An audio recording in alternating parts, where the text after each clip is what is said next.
All right, guys, share the video. I'll be back. Yes, it's second.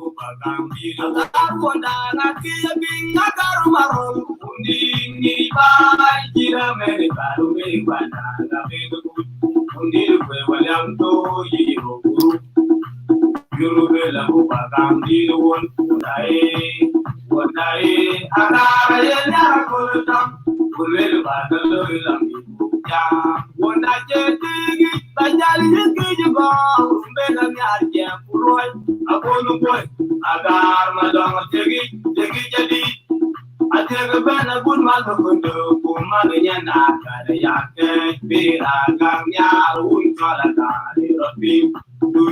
Okay, tell by now you being by you know, but you come. Okay, you know that could be the fire.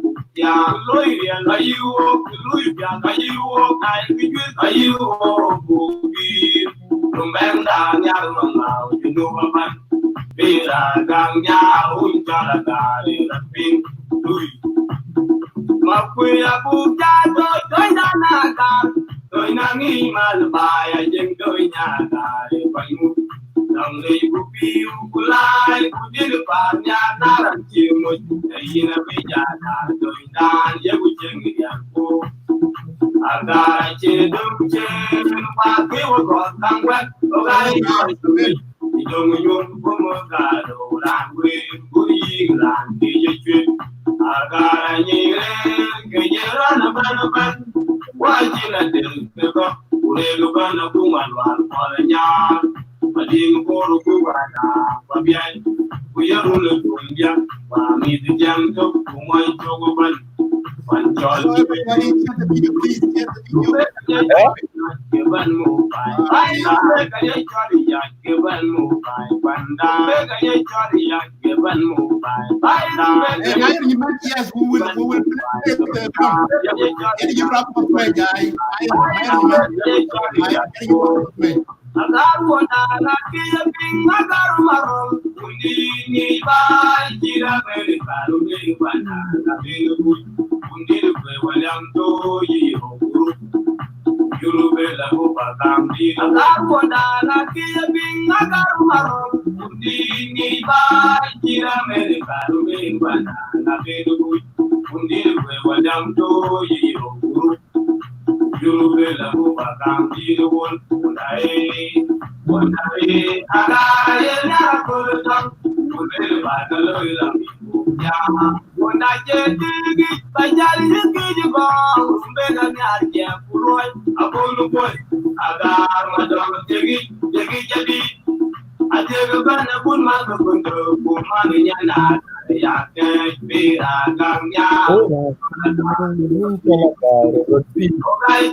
tôi năng nghi mà bài nhưng tôi nhà đại phải mu lòng lấy bút biu bút lai bút đi được vào nhà ta làm chiều một đây là bây giờ đại tôi đang nhớ bút chơi người nhà cô aga chơi đông chơi qua tôi còn đang quét tôi ai nhoi chừng mình thì đâu mà nhung có một gà đồ đàn quên bút đi làm đi chơi chuyện aga như cái gì đó là ban wajina delgego urelu bana kumalmal polanya mading boro kubada mabiai kuyarul tungja wa midjang to kumoy to ban everyone welcome to the video.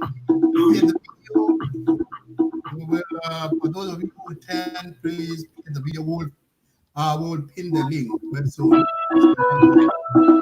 Those of you wondering about this idea needs a website, so go to Wix.com. I know what you're thinking, another Wix ad, but before you skip, think about it.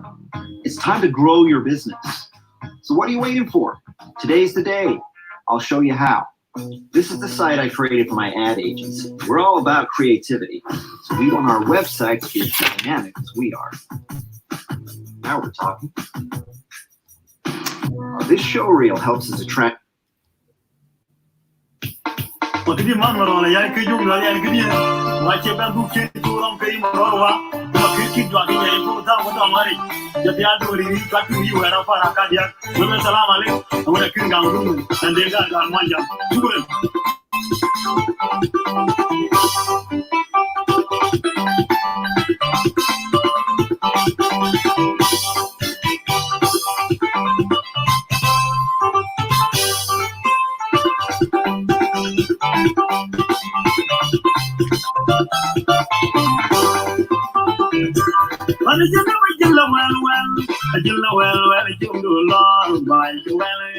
واحنا هسه خاشين للشهر السادس ما صرفنا مواعيد.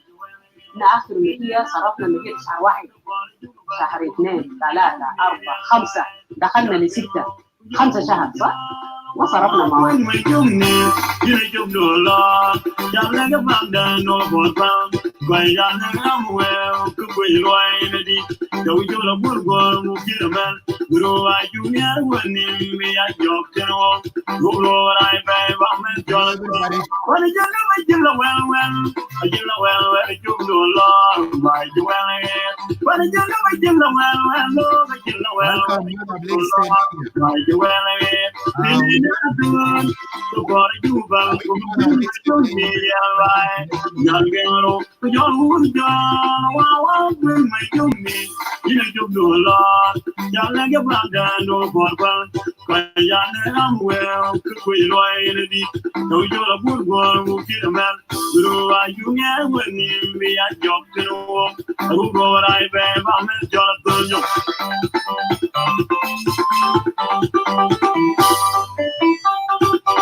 I used to my friend.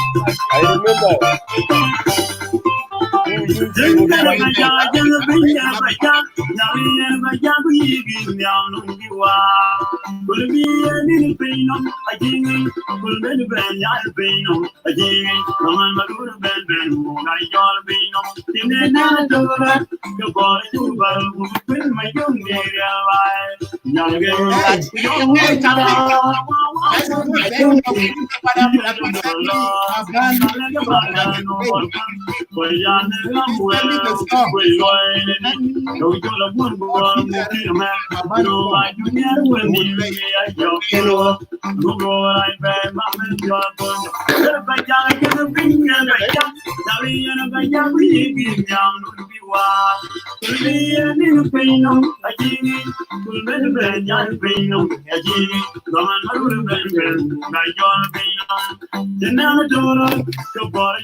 What's that? Anong audience I chi request go that we play din kurang dia de yerul ko play kaman. What the name of the song? And a song from Yerul just play. Hello, Uncle Acherbang. Welcome, please, media. Please, please come on up.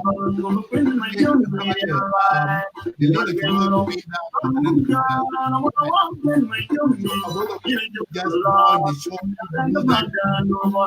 The new system is different than the old one.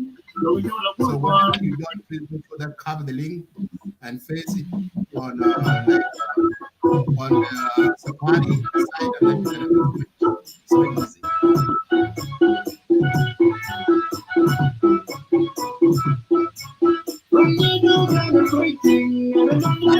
Play the Irish song.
The well-known and self-proclaimed prophet in Juba about himself finally appears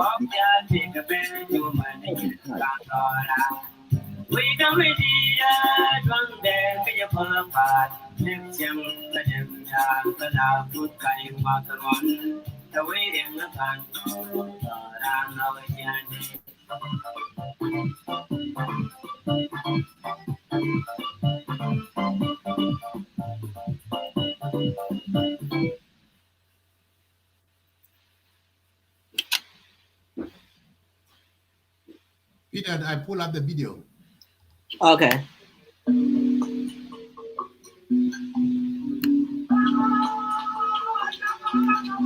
You can now play it. I will stop playing this one.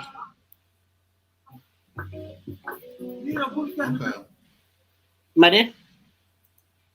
Oh, You cannot play the Okay. video. okay. trial after being arrested for carrying out religious rituals that violate a ban on religious gatherings in the country imposed as a preventive measure against the spread of COVID-19. According to the witness, Abraham Chol was arrested on Sunday in his church, where he undressed before the police protesting his arrest. The prophet, who today appeared in court to receive his sentence, sat gently naked as he listened to the judge, who read out his 1-month sentence.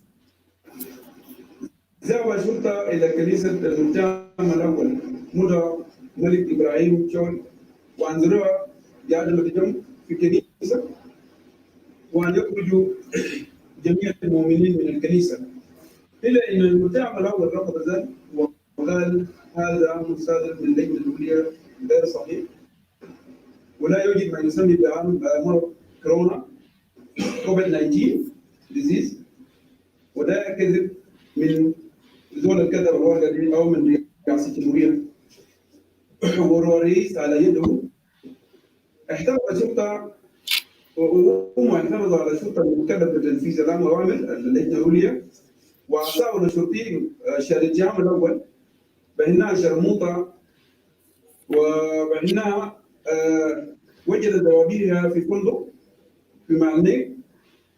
أما بشأن المتهمين الأول والثاني الثاني والثالث اعترضوا على الشرطة أثناء أو عندما طلب الشرطة بخروجهم من الكنيسة ورفض ذلك وقال إنهما أبناء ملك أبراهام شول وسوف يموتان مع ملك أينما وقصا.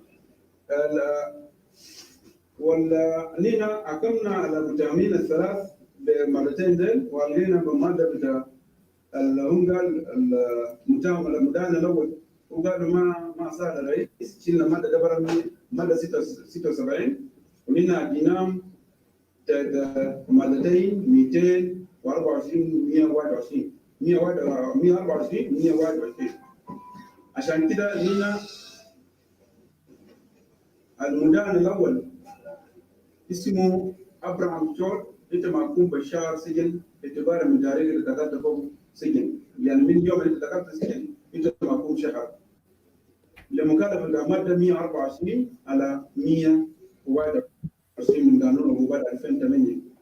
المدان الثاني ماركو أنت محكوم أسبوع اعتبارا من تاريخ اللي دخلت فوق سجن أنت كلفت المادة 124 فقط. المدان الثالث كاربينو انت محكوم اسبوع برضه لانه انتوا كلفتوا الماده 124 من قانون العقوبات. يدوكم صوره من منطقتكم لانهم قانونيه صدر قانونيه وكتب المحكمه في يوم 30 شهر 2020 هذه المحكمه الجنائيه للسلطات. Abraham Chol's sentence marks a first topic trying to define government because by the high court of the spread of COVID-19 in the country. South 19 cases have put authorities on any activities that cause the lives of James Rusi, SSC.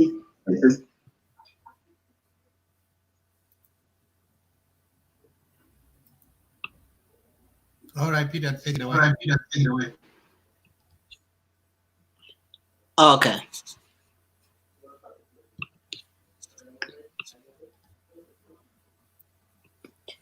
Thank you, Awarded, and thank you, Flip, for playing the video.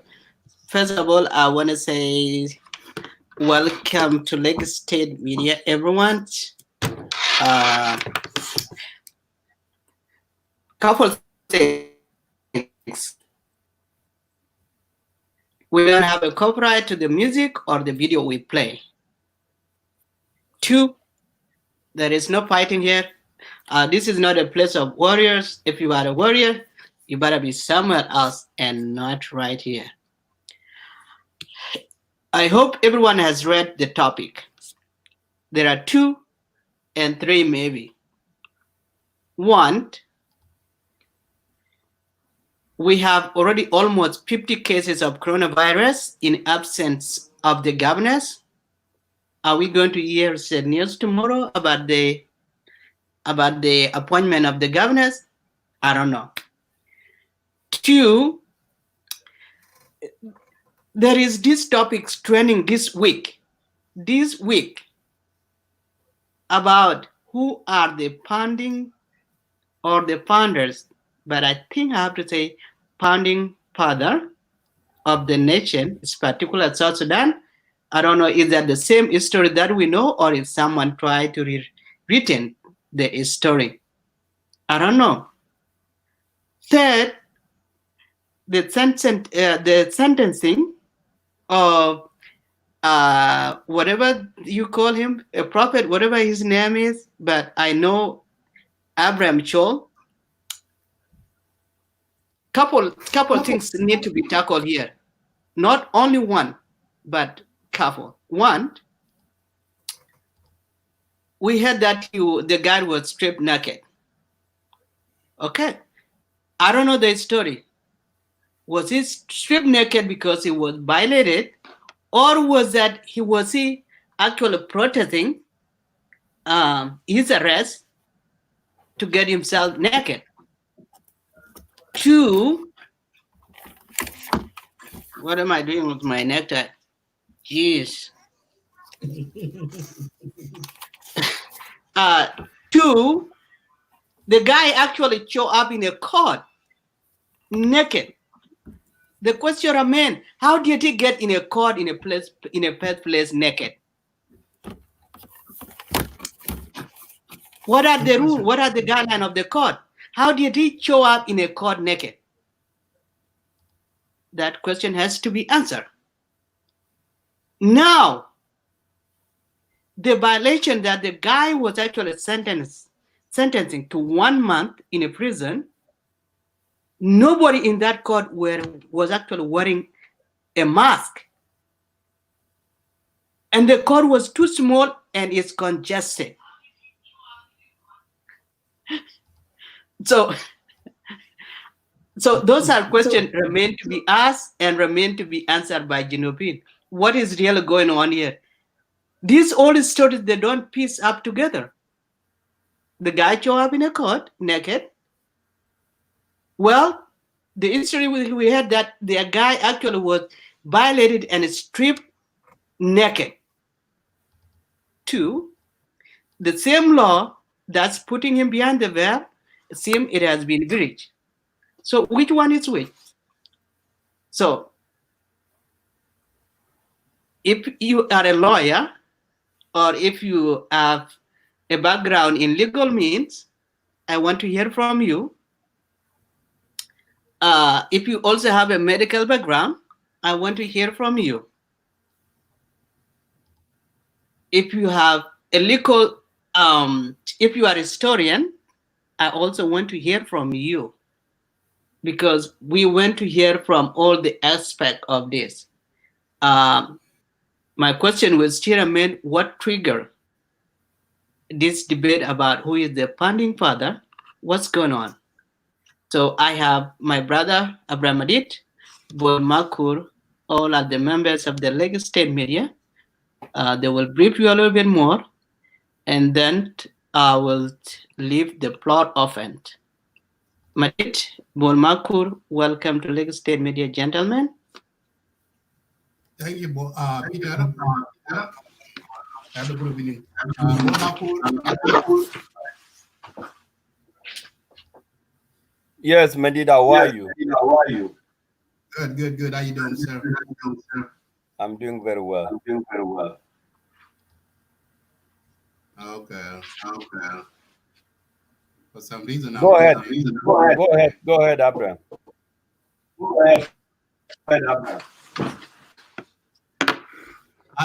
Peter. Yes, Madit.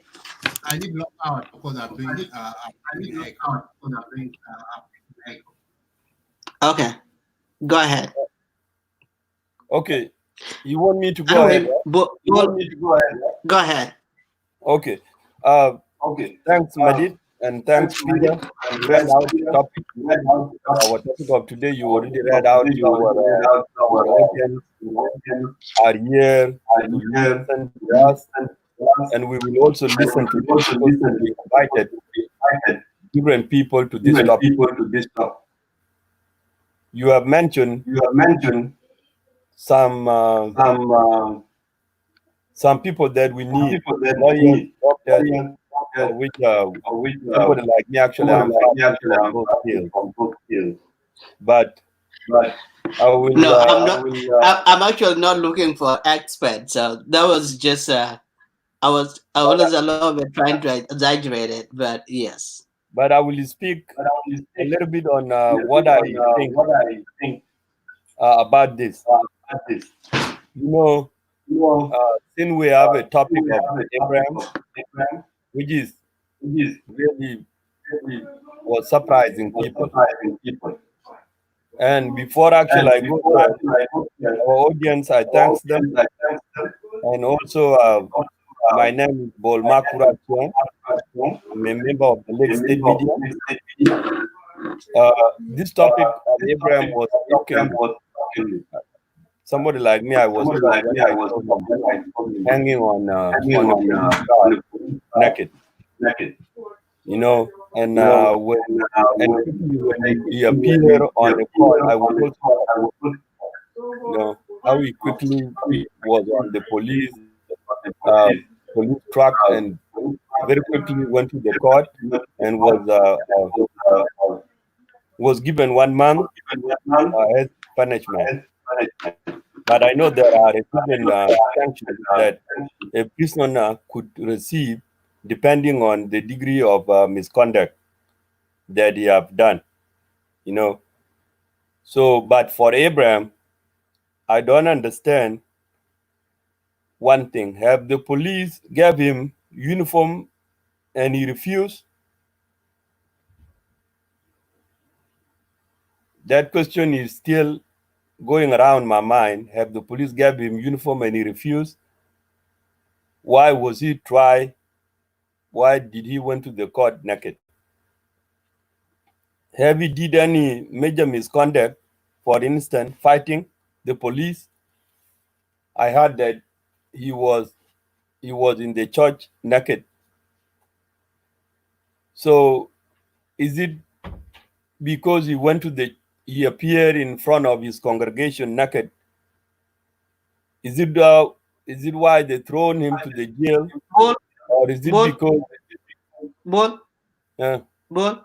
Hold on a second. Everybody is saying there is echoing.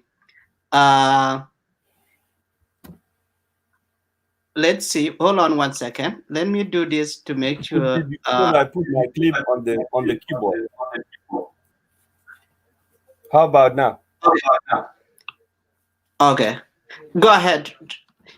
You guys let me know again if there is still echoing. Go ahead, Bo. Yes. So I was still questioning. I was still having a question in my mind why he was tried without uniform, even if he refused. You know, I was asking myself, is it because he refused to wear his uniform? That's why they throw him to jail until he comply with the regulations? Or is it because he appeared naked on the congregation? I might looking for somebody who was there in Juba, of which I was trying to find, but I did not find him because it's very hard for some of us here in the West. We are very far back home, you know, to right away ask the question and find somebody here to answer the question while people who were there are not yet fine to make a comment, you know. So these are the questions that we really need to ask from somebody who is acquainted to the situation, somebody who know this situation, you know. Or if there is anybody among our commentators, he might come to tell us Somebody calling you or me?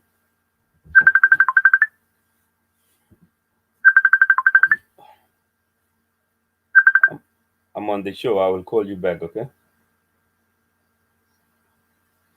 Okay, thank you.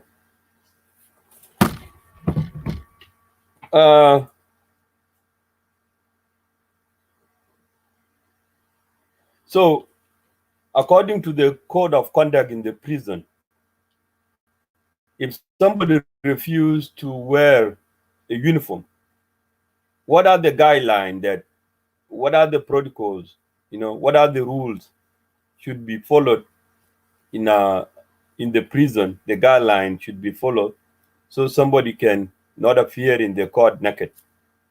I believe there are guidelines that need to be followed, and nobody should appear, even if it is a property.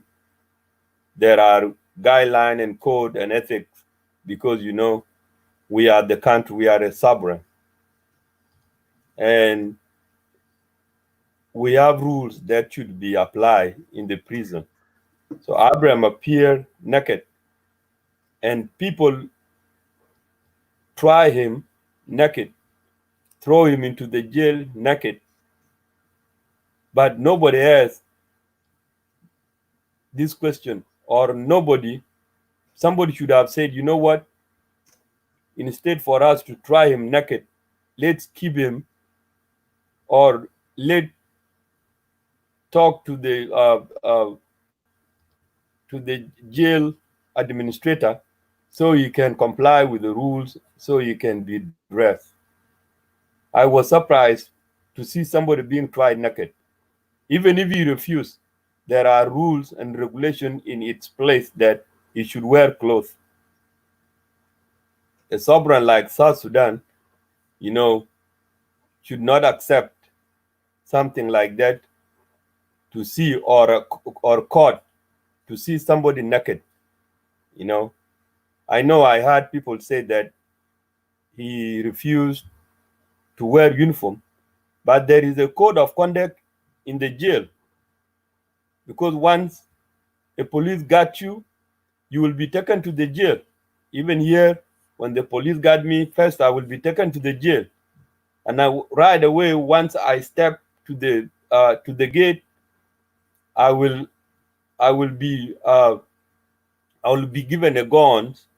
My normal clothes will be taken off. I will be given a gun, and I will be given myself until I see the judge. So once I refuse there will be a police to to walk me through the code of conduct. So I was surprised to see somebody being tried without clothes. Even if there is a property, jail should have its own code of conduct. So I will leave it there, because still we are waiting for people to talk on this topic. But those are just questions in my mind. Thank you.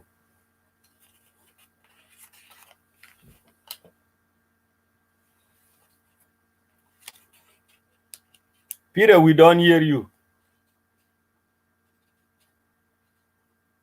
I got it. I mute myself. Well, okay. Welcome aboard, Brother Madid. I have already read out the topic or the agenda for the night. The question still remains. There are two conflicting stories. The guy was beaten, he was abused, and stripped naked. And then the next day, he appeared in a court naked. So which one is which? And was the authority? Did the authorities actually breach the guideline, the code of guideline? Which one is which? Right. The room was.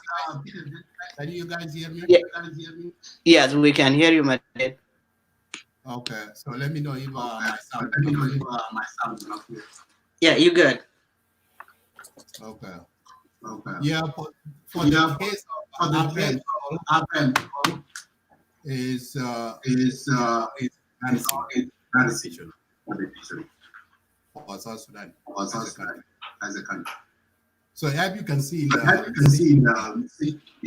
see the day that people post So everybody's wondering how what's happening in South Sudan. To arrest the pastor, that is a treachery. Condemn somebody like that. He promote his own cause.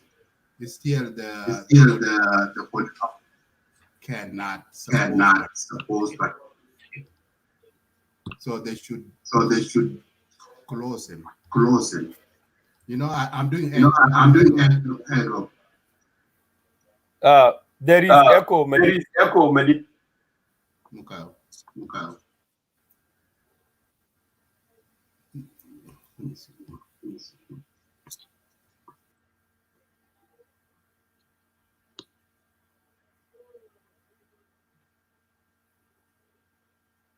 Okay. Madid had some issues, spatial echoing. Probably something has to do with his mic. Madid will come back. And the other agenda I am trying to figure out, are people just asking a simple question, something to learn about, something the young generation need to know about the founding fathers of South Sudan? Where does this debate come from, and where is it going to end? Madid, go ahead. Welcome back. Okay, how the sound now? It seems to be clear right now. No, I can hear my voice. What are you using? Are you using laptop or are you using cell phone? I'm using a computer. If you are using your cell phone, try to delete multiple. Anyway, There are some probably running on your background, so clear them up. Madid is not there. I think you are having an echoing as well, Bon. Oh my God.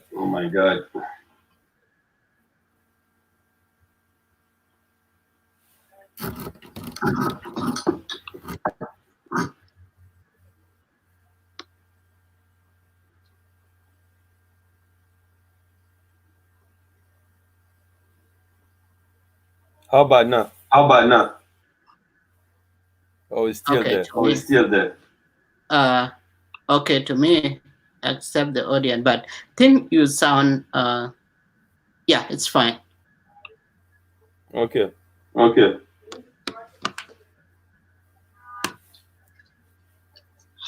So while I'm going to read some comment a little bit here, and see which one was responding, and I think the boss.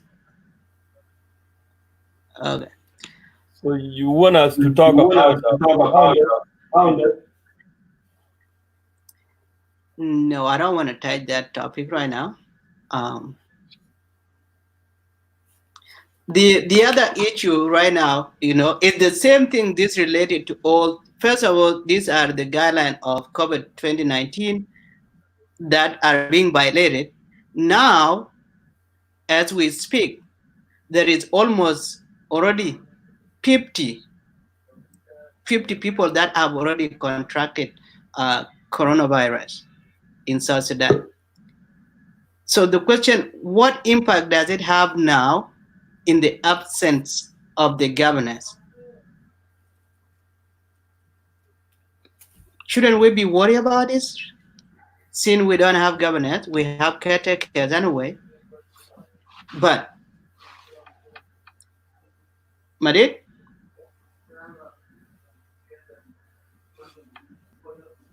It's totally dead now. Your headphone. We cannot hear. No, we cannot hear you. Give him time to adjust himself. You are there, buddy. Yeah, buddy. Yeah.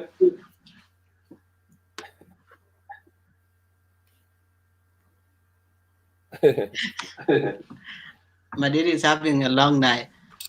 Yeah, so like I said, it is the same topic, it is the same agenda. They all come down to coronavirus. Here we are fighting about the violation of it, and it looked like there is a system here where it say yes, there is somebody that can violate it, and other person doesn't violate it. It doesn't apply to them. So in that room, it was congested in the courtroom. Nobody was wearing mask. What is going on here?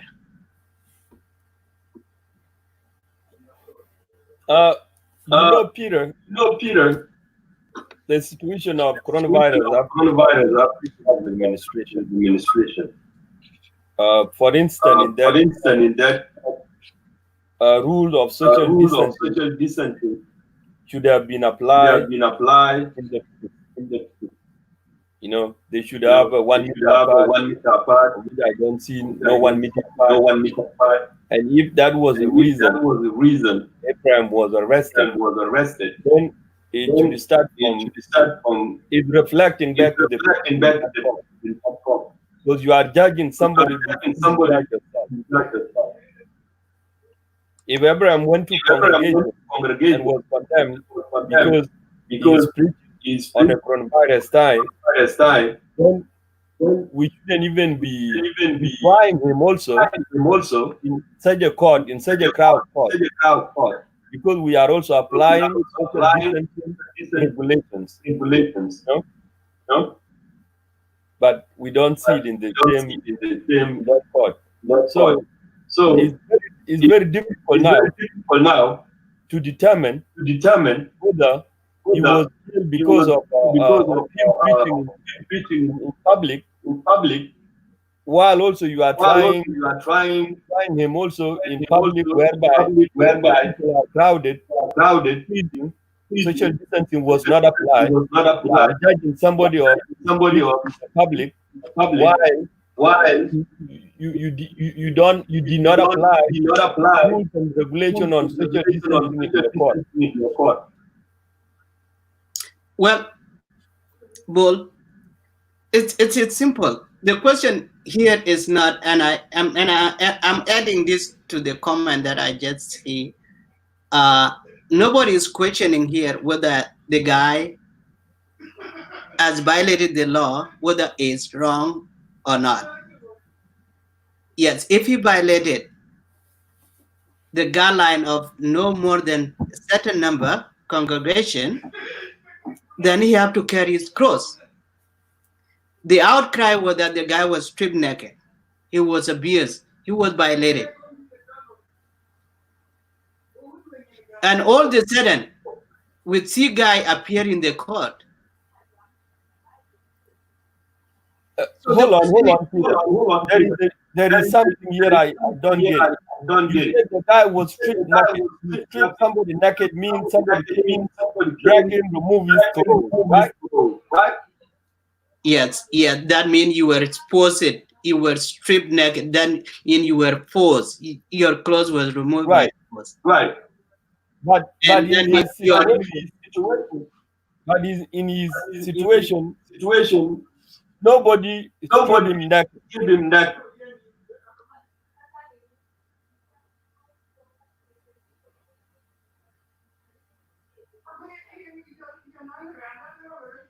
No, the problem is, so the next day he appeared in the court. A few minutes later, he had his clothes on. So the question is, which one is which? And why was he allowed in a court naked in the first place? That's why we are looking for somebody who have a knowledge of this situation. Okay, and put that aside, whatever, let's say, whether he was violated, whether he was protesting, or of not doing a wrongdoing, then let's leave that aside. What about the court itself? Why was it congested? Because And they were nobody not they were not following the rules and the regulations of the social distancing. That's why I was saying Abraham was judged because he preached in public. Then they should also be judged for defying Abraham in a very conducted way. Peter. Yes. Now we can hear you. So you guys can hear me good, huh? Fine. Yeah, just raise your voice. That's what you want. Oh, my voice is up right now. Okay. Yes, fine. Okay, I turn off my earphone. Sorry, earphone. Man, I don't know what happened. I don't know what happened. You always got that microphone. I don't know why you're so small. Hey, Boy. Go ahead. Yeah. Okay. So there is a Boy, can you? Okay, now can you hear me?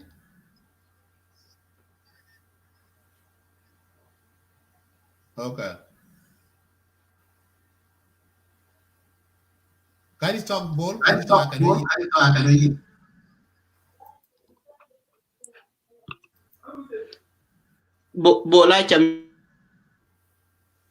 Yes, we can. Yeah, I can hear you now very well. Okay, probably the echo coming from Peter can. So that's why we are echo too much. Okay, Boy, Probably. you did a good point, you know. Hey, did you open another device, Boy? What? Okay. So yeah, Bol, you make a good point. You know, the reason why, and this is the reason why people are outcries about the issues of Abraham Scholl being stripped naked, put it in the car and took it away naked. Even though he did that on his own, because the rumors, what I heard from people, they were saying that Abraham Scholl, he took his own clothes off. And also people say that Abraham Scholl can pray in the church naked. So even the time that the police officers went there to get him in the church, he was get naked. And it was his well-being to go into the car naked. But this is not the case here. The big picture right here, Paul, is because the people who saw the picture in the social media, it's a different mindset. It's a different concept. People see that as a religion, the violent South Sudan government or South Sudan police officers, they violate the religion law. You cannot abuse a pastor or touch the pastor. That's a protocol there. That's a national law. You cannot do that. There are the three things, Paul, that are a national law. First thing is hospital. Hold on. Let me ask you. You said that there is a national law which said you cannot abuse the pastor. You said, right? Yes, these are the things. Yeah, there's a pastor, you cannot abuse the church pastors or any religion. You are a Christian or Muslim or any kind of religion that you are practicing. What about if the pastor is wrong? So if pastor wrong, yeah, it will. Nobody above the law.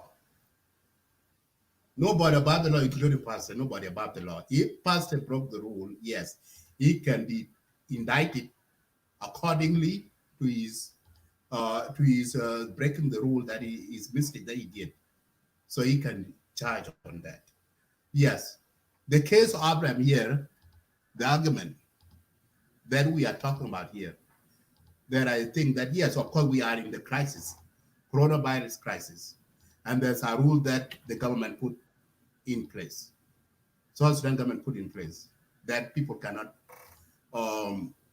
break. If you break, you can go to jail. Okay. So for the case of Abraham, Abraham is protesting. He was protesting his right as a pastor, that as he called himself or he claimed himself as a prophet, Abraham. So Prophet Abraham showed he's a man of God, no matter what. Doesn't matter what people say, oh, he's crazy, he's something. No. How long he preaching God, we can respect that, the rule. So the government, the police officers, what they did wrong here, which is put the image of the country, South Sudan country, in the world image, which is very bad image. It's a shameful. not an only thing, they repeat it twice. They took it from his church naked, take him to jail, and then number two, they bring him to the court naked the next day. Can you imagine that? In the front of the law, in front of the judge. Those are the two things right here, guys. Okay. Echo coming from mute yourself.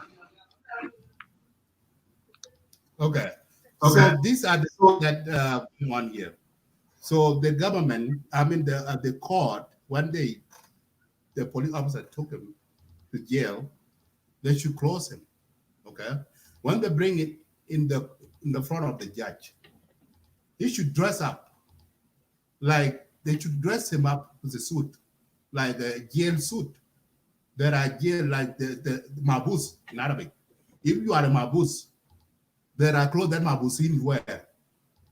They should put him on that mabus and then come in front of the judge, and then he can hear the hearing whatever the Senate 1 month, 2 months, 3 months that he will face in jail. But here he come to the front. Another thing too, okay. Our friend Abraham broke the rule that the coronavirus stay home order, right? That's what he broke. That's the charges. Again, can you see in the court how many police officers, including the judge himself? Number one, they are not wearing masks. Number two, there's no glove in their hand. Number three, they are close each other. They are not 6 feet each other. Okay. And this is the same charge that they put on Prophet Abraham's shoulder. So my point is here, guys, the audience, people who are watching. My point I want to make here as a public opinion. Okay. Judge, police officers, they broke the same rule that Reverend Abraham Schultz broke. Like the essential distance, he broke that. These people broke that rule too. Is Reverend Abraham Schultz found guilty and put 1 month in jail? The same thing, those people in that room are guilty as Schultz did. This is my point here. Because this is the point, everybody is have to follow the rule. Yes, there's no excuse that Reverend Schultz broke the rule, that President put the order that nobody, including churches, no gathering in the church, more than 10 people. That's what we are here. There's no doubt, but doesn't mean that the person can be resting naked, which is a shameful to the country. Because we cannot see, yes, it says that it's his well-being, it's his own. He took off his clothes. Yes, okay, if he took off his clothes for his protesting, that's fine, but you as a law enforcement, you know better than him. You should say, no. The bad thing that you guys took him out, or he ran out from the church, jump in the truck, pickup truck, you should stop him. Tie him up. Don't let him close him. Even though he fighting, don't want to put clothes on, at least take Malaya. Put Malaya on him, cover him up, and then put in the truck. So that nobody can see that person naked. This is a shameful for the country. So this is a shameful for the rule, law, and coronavirus. This is a better shameful for those people who are forcing the rule that, okay, we are protecting our people from coronavirus. No, you guys are harming people more than coronavirus itself. So guys, this is, I think, that the reason of this for Abraham Scholl is not right. It's abuse. It should be condemned. Because everybody is under the law. Nobody above the law, including the judge and the police officers. And if South Sudan have a rule on engage, they should indict it. Those police officers in that court, including the judge himself. He broke that rule. Self-distance, 6 feet away from person, they broke it. Wear the mask when you go to public. They broke that, as shown yet. And they are crowded in the court itself. There are more than 10 people in that courtroom. There are even more people than Chol Abraham in his church. Because what I learned that the time that Chol arrested, it was himself. He told people that no, nobody come to the church because of self-distance. But he was in the church by himself. Okay, that's no right. I'm not saying that Abraham Chol didn't broke the rule. Yes, he broke the rule. But the other side, what the police officers plus the judge himself, they broke the rule as well. So for that being said, guys, so I talk too much? No. I think Chol. No. Yeah, but I think Chol. Yeah, I think Abraham Chol. This is like guy, let's go back in history. As I hear one of the reverend, the pastor, he was doing a live show today. One of my good friends, he was in Egypt with Abraham Chol. He knows that person very well. What I hear from his video today, he was saying this person called Abraham Chol, he's a great guy. How he fought for that country when he was in Shamal, in northern Sudan, and then went to Egypt. That person having a heart is God. He prayed to the God to bring peace in South Sudan. That's what he did in his life. So if South Sudan himself said, okay, this is the rule, and this is not South Sudan alone, these African people, they took the law in their own hand. And that's another point. We see a lot of video on social media that the people are abusing, that they broke the rule for the lockdown, and they go to the street and they're beating them. How many people die in Africa at the hand of law enforcement? If I tell you guys more people die in Africa than coronavirus itself here, you cannot believe. That's true.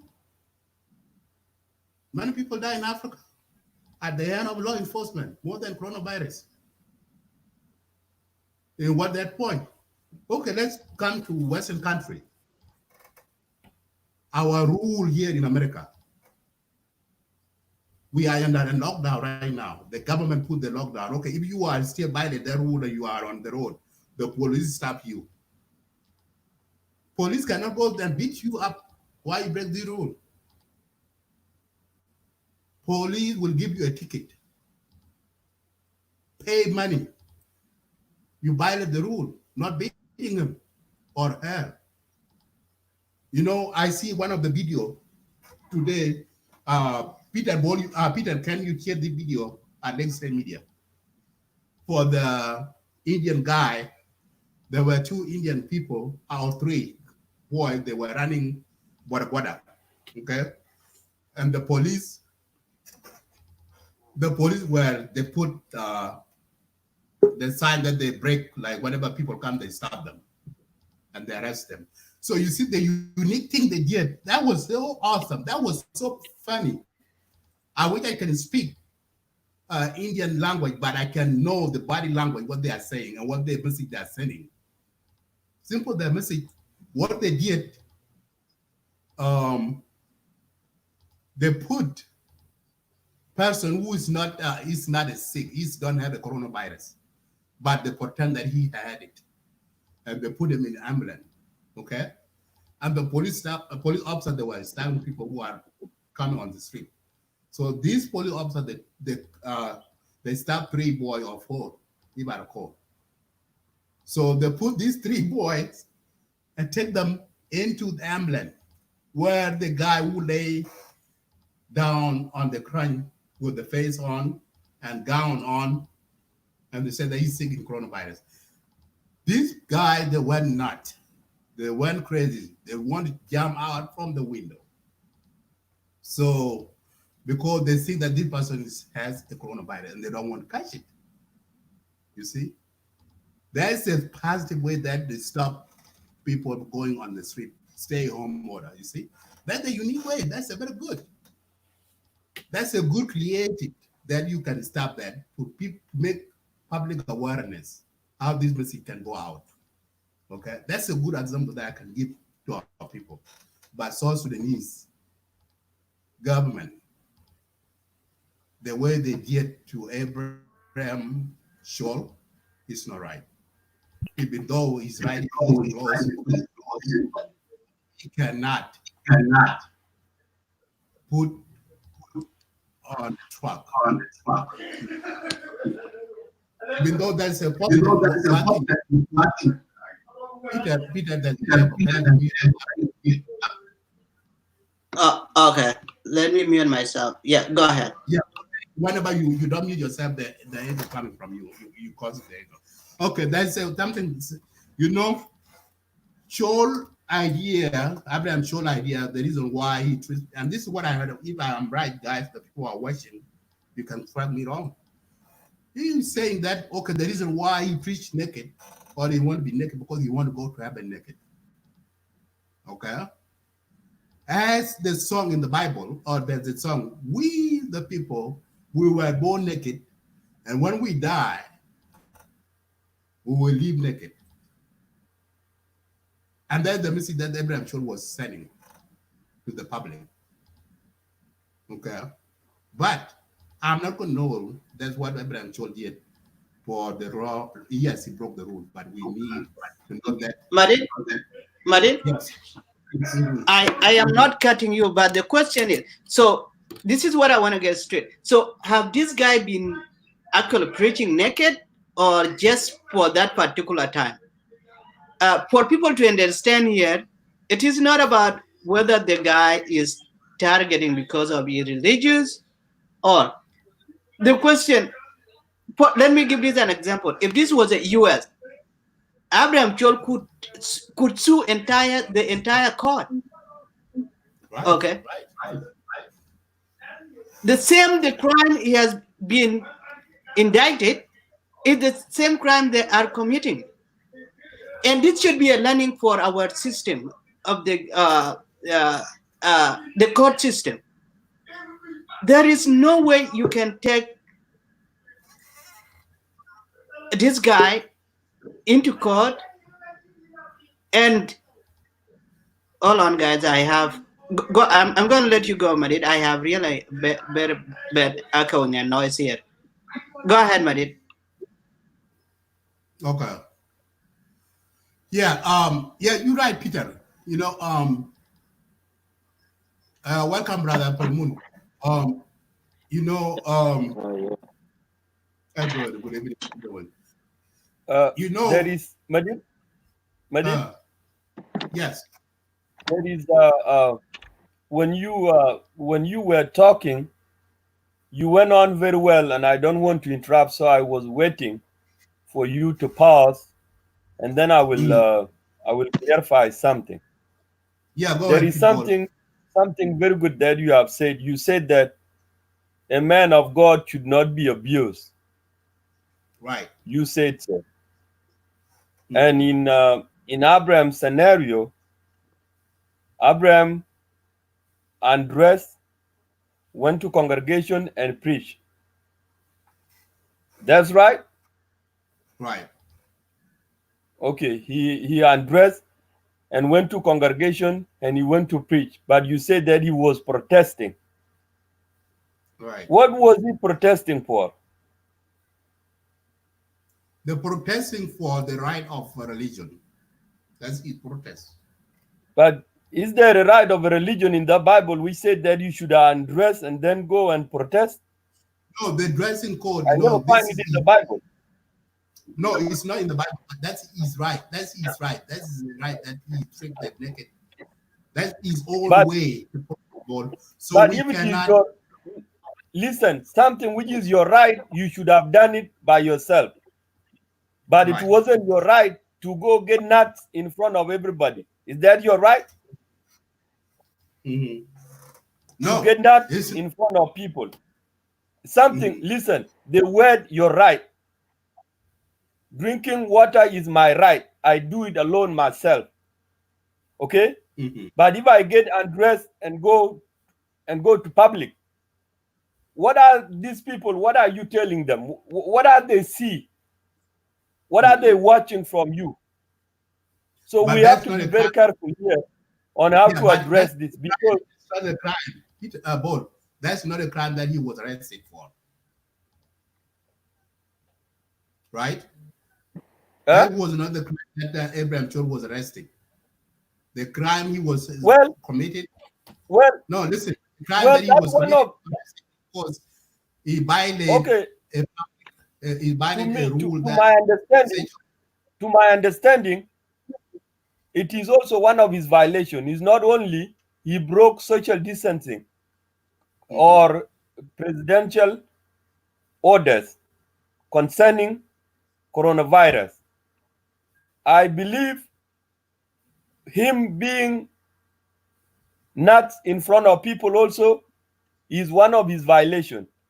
Social distancing or preaching at the time of coronavirus while there are law and orders saying that there is nobody should preach at this time is also one of his violations. But the thing is, yeah, if you if you uh, uh, if you undress and you go to public and the public complain of you being naked in front of them, will that be considered as your right and people will Okay. let you go? Yeah. No, So that's a public disturbance. You cannot go in a public naked. You don't have that yeah, right. Yes. yeah. Yes. I understand what you So, are saying, Peter. But also, is it right for the human dignity to respect his dignity?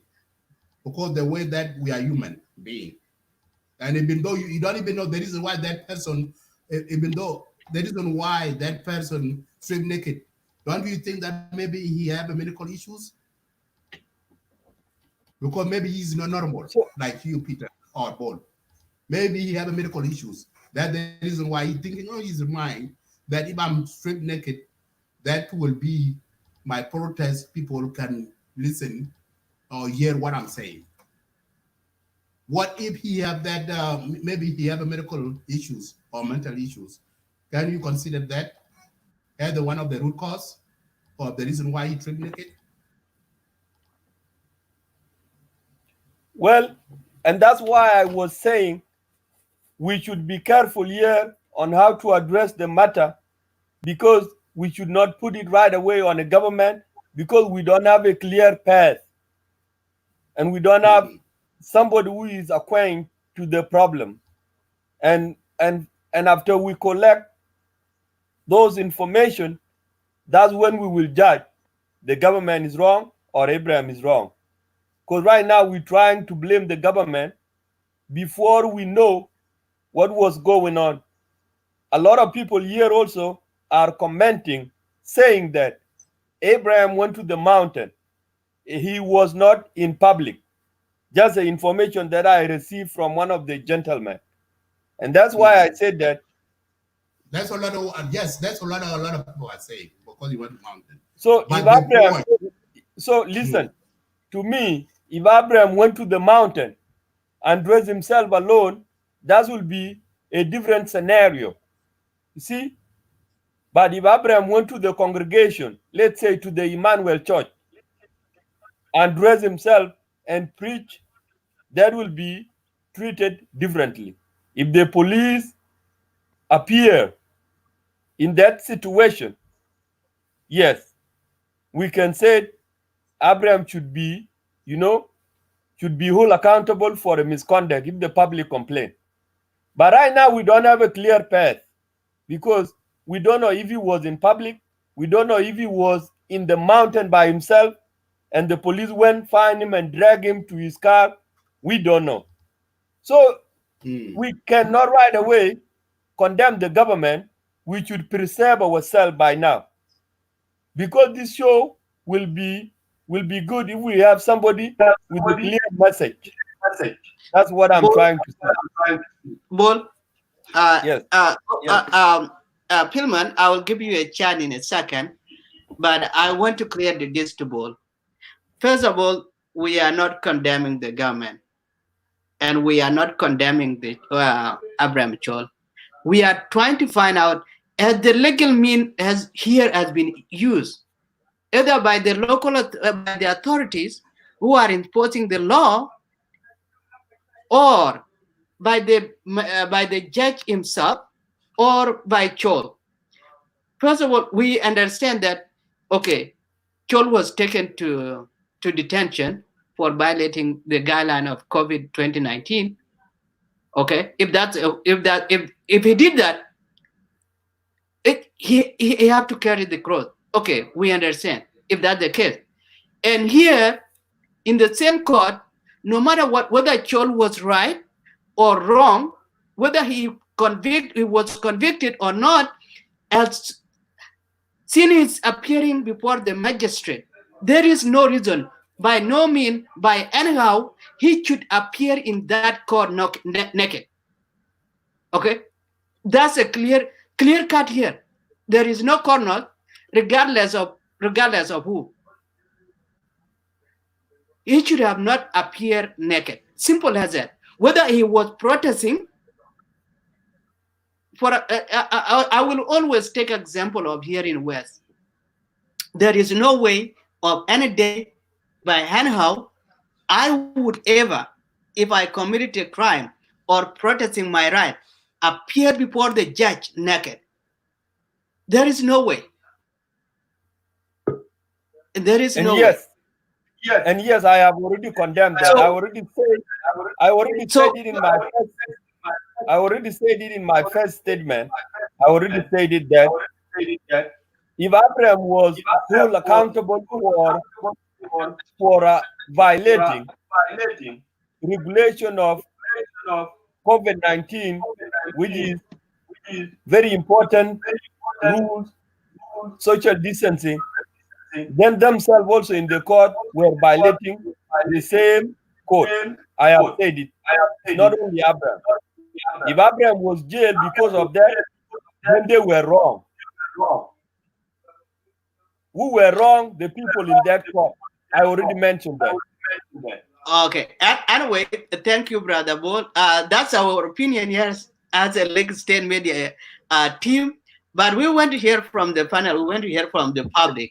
Anyway, Brother Flamin, welcome to Lake State Media as always. Madida, I don't know if I mute you or you mute yourself. We're trying to figure out here. It's not about who is the rebel right now and who is the government. This is the legal system you guys have been, that we all of us wanted, and we want to talk about it. So which one is which here? First of all, I would like to thank you for the opportunity to come and talk about this today. Is it my voice clear there? It's a little bit echoing. I think it looks like you are breaking down, but go ahead. Yeah, it is echoing. I can hear the echoes. Yeah. So yeah, let me begin by greeting all the audience, those who are watching today, and also the panels, Madid and Paul. The issue of uh, Prophet Abram Shaul, I think we need to look in the context of biblical understanding as well the government policies. We cannot judge based on our own, way we think, but we need to look at critically on the issues. Number one, we can ask the question why Abram Saul, congregate the church believers when the government, put the law in order that the churches have to be closed down, and also we have to ask also why the government is humiliating him if he violated the law, why the government humiliated him instead of treating him with the dignity, even though he violated the law. I think these are the two things that we need to tackle it, because first of all we need to look at the areas of the theology. Today I want to do like a Bible study so that we can understand why Christian we have to respect the law of the country, and why we have to obey our government, and secondly why we pray for our leaders. These are the three main things Christians should follow. Even though we have evil leaders, we have evil kings and just laws, we have to respect our leaders. Because if we look at the book of Rome, Rome 13, it says respect for the authorities, which is obey the government. For God is the one who put them there. Okay. So first of all, we have to obey, the law of the leaders that God put it there, whether they are evils, whatever the laws they say, we need to follow, because God is the one who given them, appointed them there to be our leaders. Okay. And if they are our leaders and the law is for all of us, there is no reason for us to break the law. And if we Christians breaking the law, then we are not doing just to the people. We are just, trying to be the people that breaking the laws, and then the law will go against us. Okay, because the Bible is teaching us that we need to be always, we have to be in the right side of the law and do good, because we are the light of the world. And if the government is an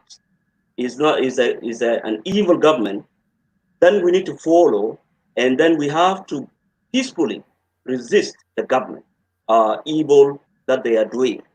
So I think in these narratives, then the churches that congregated people when the COVID-19 the guideline says that all the Christians should follow the guidelines. Then if the churches came out and then break the law, then they are not doing something God the Bible is teaching. They are just become breaking the laws, which is completely wrong. Okay, and this is understanding in the theology. Okay, so what Abraham did, he break the law. That is number one. I want to be clear here. It doesn't mean that the government should humiliate him, because all the churches are closed down. Even the countries that we are living, all the churches they are praying online. But I know in South Sudan, all our church leaders they don't have any access to the technology the way we are now, and that is why maybe as a result, some of the churches they try to go and pray. And in other way, the scripture is also telling us that God is not in the building. God is in our heart, and that's why you see here in the countries that we are living, always people are praying. When the government say anything, people have to respect because it is the law. Okay, but in our case in Africa, it's completely different, because we are living in a leaders that they are not doing something good for the citizens. Particular in the case of South Sudan, we have unjust government. Okay, So that is number one. So those who also, if you look at the book of Romans 13, verse 2, it says that those who refuse to obey the laws of the land are refusing to obey God. Okay, so if we, for instance, we can say that yes, the government is an evil government. Okay, and the government decreed that Yajama itu ako biyotkum because COVID-19 is a dangerous disease. So all the people has to stay at home. Okay, and if the church leaders they refuse to listen to the government simply because the government is evil, then we are not doing something good. We are just helping evil. Okay?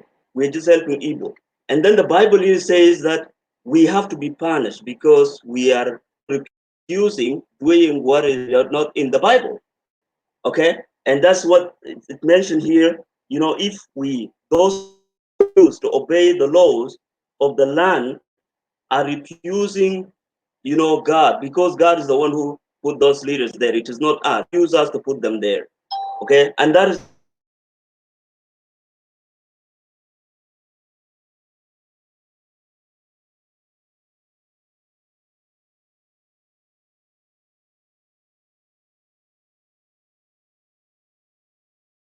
Need to be. Kinman, unmute yourself because you mute yourself.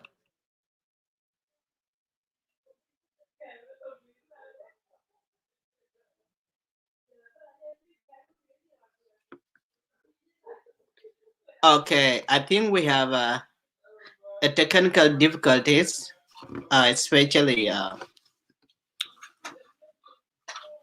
look like Pillman has a connection problem.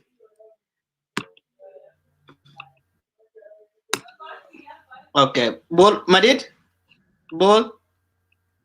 Hey, I'm sorry, we lost a Pillman. Okay. I think he will come back.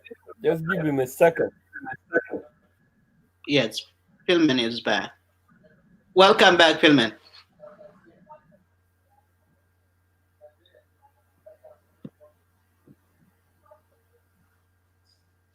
I don't know. I cannot hear anything. Okay, can you hear us now? Because we can hear you now, loud and clear. Yes, it's completely. I cannot, hear anybody. Yeah. Yeah. Palamun, can you hear us? But the echoes is not there. Yeah. Let me continue with that. So, what we have to respect authority, that they the Bible is teaching us that we need to obey the law. We have to pray for our even leaders, those who are serving us. They also, we need to resist evil because churches has a right to say what is right, and that is number one. And when you look at verse 3, it's telling us that for the authorities do not frighten people, and that is what the Roman is saying because politician, the book of Rome was addressed to the politician. That's why it's talking about this. So the government has no right to frighten people or threaten people or abuse people the way they abuse Abraham. Completely evil. Okay, let's be, it is completely evil. So the government has no right to punish, Abraham simply because Abraham break the law when congregated the church. So they have no right to do that because the law is made. They should frighten the wrong people. Okay, Abraham is not the wrong person, so that the government should punish him. And the way they humiliated him, the way the court procedures, they completely did it wrong. Okay, so we cannot condone that, and we need to condemn that because they should, follow the law. And all of us, we know very well the government of South Sudan. There is a lot of problems.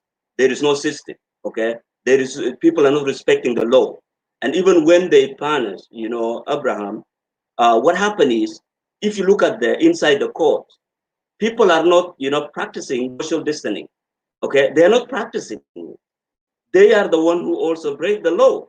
Okay, so if they are punishing Abraham because he called the church and prayed on Sunday, then what they are practicing inside the courtroom is completely, it is punishable also.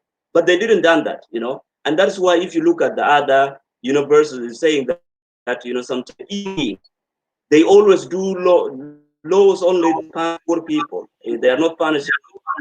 The courtroom was overcrowded. What's that? The courtroom was actually overcrowded. It was overcrowded. Yes, the courtroom was overcrowded, and that was, if they made guidelines to be applied for South Sudanese, even including the government, then they also not, follow the guidelines. They break the guideline that they put it out there. And if they punish people because they are breaking the guidelines, then they should, punish those who are not practicing social distance in school. And that is the problem. But, the government is not follow the law. Okay, the government itself, they don't follow the law, and they always abuse or humiliate people that are poor, like the way we see now across, violations. They don't follow the law. They are not treating people equally, because if you don't have anybody in the government, nobody care about you. And those things need to be changed, because it is not good. It is not good. The law should not be made only for the poor people. The law should be applying for everyone, whether you are in the authorities, you are in the lower level, or you are in the middle. So the law should apply to everyone. But in South Sudan, it's completely different, because law only made poor people, but those who are in authority, they always above the law. And that is why we will not have peace in our country, and the citizen will not follow what government says, because the citizen, they are looking from the government. If the government is not an example, then how can citizens can follow the law that the government make? And that is the problems I think we are in South Sudan. But all the churches, they also have to follow what the government law says, because it says in the scripture that we have to obey our government, whether it is an evil government, we have to obey, but we have to resist peacefully, not by breaking the law or the rules that the government will put out there. So I think that is my perspective on the case of Abraham. Abraham to go naked, I think it is unacceptable. Even dignity and humanity, they should apply humanity, even though if he made some mistakes. Pillman, it's not just about a dignity of Abraham, but also to the respect to our judicial system, where there is no way where we should be taking people to court naked. There is no way. That's not acceptable. It's not even about a dignity of this person. It's also the respect to the court that we are bound by. So something is strange here. If people think, oh, this guy, because he was targeted because of his religious, no. The system itself look like is actually disrespecting its own protocol by bringing in people to the court naked. That's the point that I'm trying to make all night. It's disrespectful to the court itself. If it is all about the dignity of each individual, as all about Junupin knows where this is all about, and where it came. So anyway, Madid, Ball, and you gentlemen can jump in. Can I add something very important? Before you add something, go ahead, Pillman. Before you add something, yeah. Before we go to the next topic, I think I in watching, people said a lot that maybe it is a persecution of the church in South Sudan. And I completely disagree with the people that put in the narrative that the humiliation of Abraham is not a persecution. Okay, the persecution in the Bible is completely different. Persecution, which means the churches will be destroyed, and some of the Christians will be hanged. But what happened in Abraham case, it is not persecution. It is unjust laws against the poor people. Okay, we have to say it very clearly that the way government treated Abraham is completely evil. It is completely a humiliation. Okay, so if we say that it is a persecution, then Salva Kiir himself, he is a Christian. He always goes to the Catholic Church and praying. It is a church goers, always he goes to church. So I think it is not a persecution, but it is a humiliation, and the government is an evil government, and they are not protecting the right of citizens, and not punishing people equally before the law. And that is the problem we are seeing. The only way we can do that, it is the government, the institution need to be changed, and that is what we always been talking. So the law should not be made only against certain people. The law should be respected by the people on authorities, and also will be respected by all citizens. But if the laws only meant only to punish the poor people like Abraham, then that is completely wrong. Okay, it is completely wrong, and those laws should be punished because they're not doing just to Abraham or to citizen of South Sudan. It's not only Abraham. I saw also another pastor was beaten up. So it is completely wrong, and all of us, we need to stand up and ask, resist against our government not to punish the people unjustly. They use the law, and law must be for everybody, not only for to punish the poor people. Yes, I agree. I agree. Yeah, I agree with you, Brother Clement, because and this is my point that I was saying earlier when I was speaking. Because there's no doubt that Abraham Joel broke the rule, but if we came to the reality that the law have to be conducted in the right way, because the way they did is not our focus. The main point here, viewers and our brothers who are joining the show today, is because the big picture that we are talking about here and the discussion that we are saying is the image that went out in social media. So there's those things, A, B, C, D that happened to Abraham will come later. But the image that went out in social media was a bad image. It's a shameful to the country. Okay? And this should be condemned by international law. And this should be held South Sudan government will be held accountable for that. So, and this our point here. Yeah, nobody denied that Abraham should break the rule for the coronavirus he did break that, but doesn't mean that Abraham Joel can be treated the way that they treated. Like whether he treat himself naked or someone remove his clothes is better than for the eye, for the public view. When those police officers they should do something before they allowed him to go outside. To go outside, somebody took that picture. Maybe that's somebody who took that picture and post on social media. That person broke the rules. That person should be brought to be arrested. Because that person who put that image to the social media, that's one of the person who break the rules. So that person, the dignity for that person is violated. The right for that person is violated. Even though we are here, Brother Clement and the rest of media, like Brother Gore. So we are here in America. Like a couple of weeks ago, New York or somewhere else, one of the pastors break the rules. He invited his congregation go to the church. They got gathering around and they're preaching and they're praying and they're singing and they touch each other. You see, governor came out and condemned them. He said what that church did is violating the rule. It's not right. But they didn't arrest them. They condemned it, what they did. And I believe that the rule, the governor followed the rule that church would not fine or anything. But they didn't go to say that they arrested them all. You know, that's a right of religion.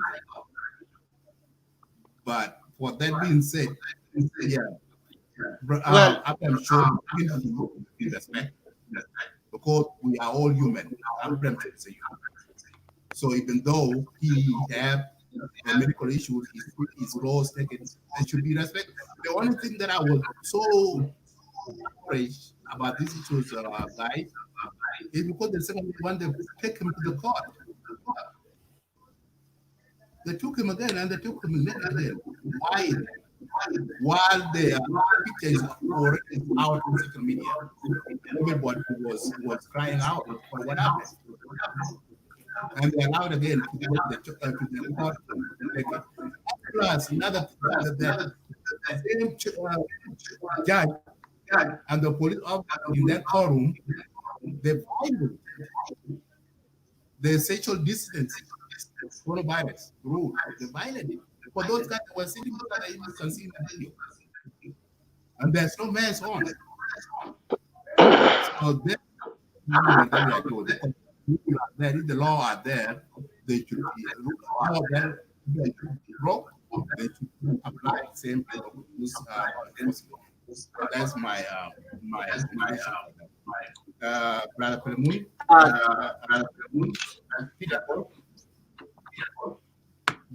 ahead.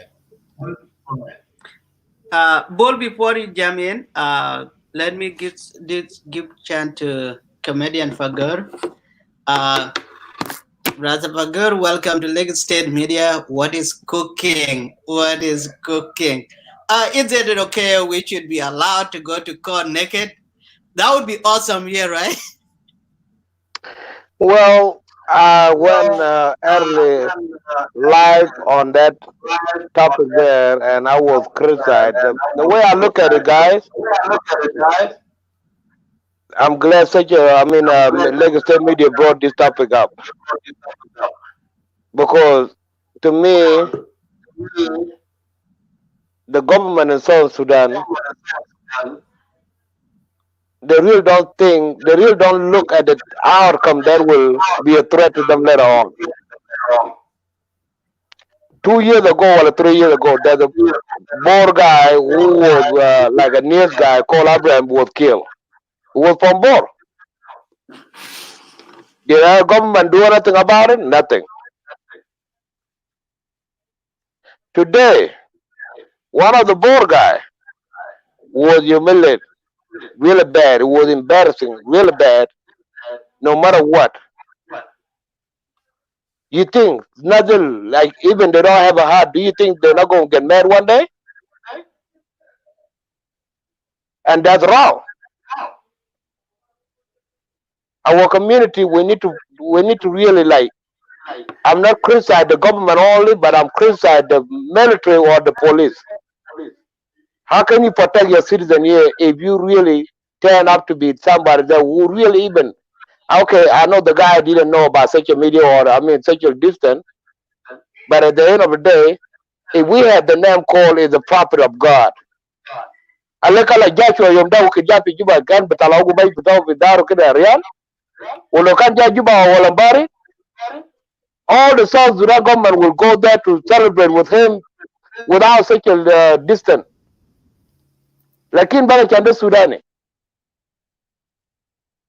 The white brother just finished talking now. He make a good point because when I see the video, another got in because did they wear masks? No. They are kugalu dahagiga.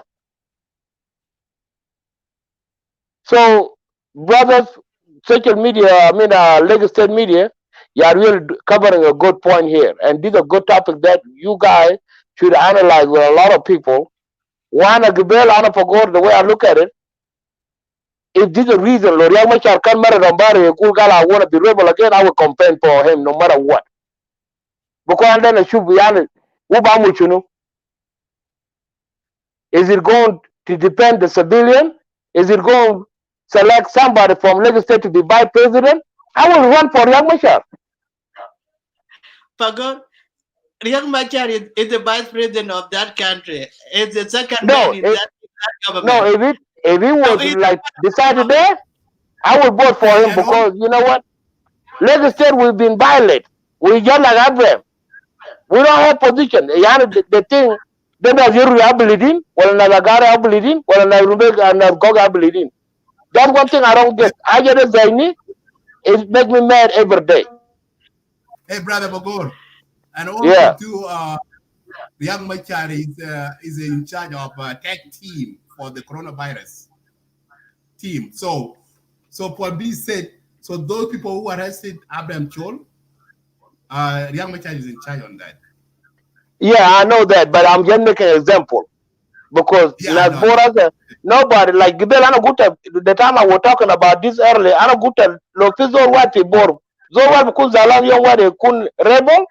I will run for that person and I will vote for him and I will campaign for him because this thing, Yana Borma Munkin Eja Mulube Jai, Ukuma got cattle pinners, Boru got embarrass them, and then on top of that, Murle is still killing them, and Ukuma don't even go there to attack that. So what the hell going on here? Dakwana. Pagod, you took it the other way. You've been making more to it spicy, but it's not about where he came from. It's not about who he is as individual. It's about if the law apply to everybody. And I'm not cutting. I have said earlier in this show, to those who think that he was actually violated because of his religious ideology, no, absolutely not. Even if Riek Machar, the person who is in charge of COVID 2019 in South Sudan, if he violated the law, it should actually carry his own cross. But it came down to the point where this thing is not just only about a humility, but also a disrespect to our judicial system. Like I said, no way, you Pagod, where you are, I don't want to say the state you are or your location, ever if you commit a crime, let me just say you commit a crime, not even a misdemeanor, there is no way, whether you resist or not, you ever appear in front of judge naked. No. Two, what does this translate to our judicial system? This is the right way. It's a disrespect to them. Three, they themselves, they are not abiding by the guideline that they are actually imposing. The social distancing. None of them practice that. Nobody wear masks. Too many people in a court at the same time. If this was really an imposing of the law, there should have been at least the lawyer, the Abraham lawyer, the police, maybe one or two, the majesty himself, the judge, but the court was crowded. What was that? Exactly. So they did not practice the law that they are imposing. What was actually someone was actually creating the law, but not enforcing the law that was exists already. I have one question. I don't mean to cut you off. I have one question. Go ahead. Can you take the goat, nah? Can you take the goat to school and put the goat to school to learn English?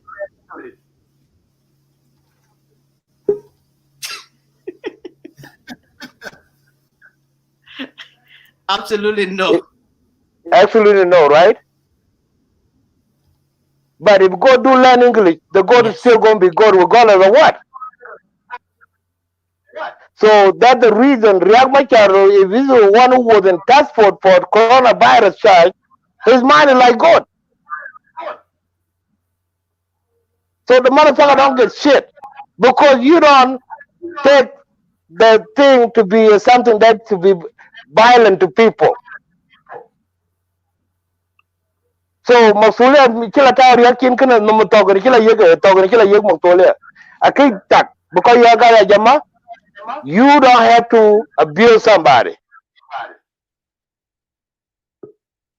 Pagur, I will not even go that far. Probably the problem is our maybe we will come down to local police on how our local justice system practice. These things has caught a national attention, but it shouldn't be in this way. Well, I'll Because be more happy. I will be more happy to call national attention. Make a war for who? Let it go, man. Because Garamabu didn't join the SPLM movement for his people to be, like for the Sudanese civilian to be abused like this. Where you get your right here, Peter? The time you went to Yammer, the time you vote for this freedom, you were voting to see your brother being embarrassed like that? No. If there's anybody want to fight, this is the right time to fight. Because we need our brother who don't have a gun, our Bunet Butana who don't have a gun, our sister or the student or Machi Madar don't have power to be protected. Like in those big people who in the opposite, I mean in the government, they're protecting their kid. Their kid are living in Australia. These are the comment that I want to respond. Jospin, nobody is condemning the man. Okay, if he committed a crime, he committed the crime. But our justice system have already slipped. Actually, they also had a hand on their own. Okay, the man appeared in a court naked, and it should, and I will repeat it, regardless whether he was protesting for being cited or it was stripped naked, there should be no way, no reason for him to appear in a court naked. That was disrespectful to the judge. That was disrespectful to the court. That was disrespectful to the whole system.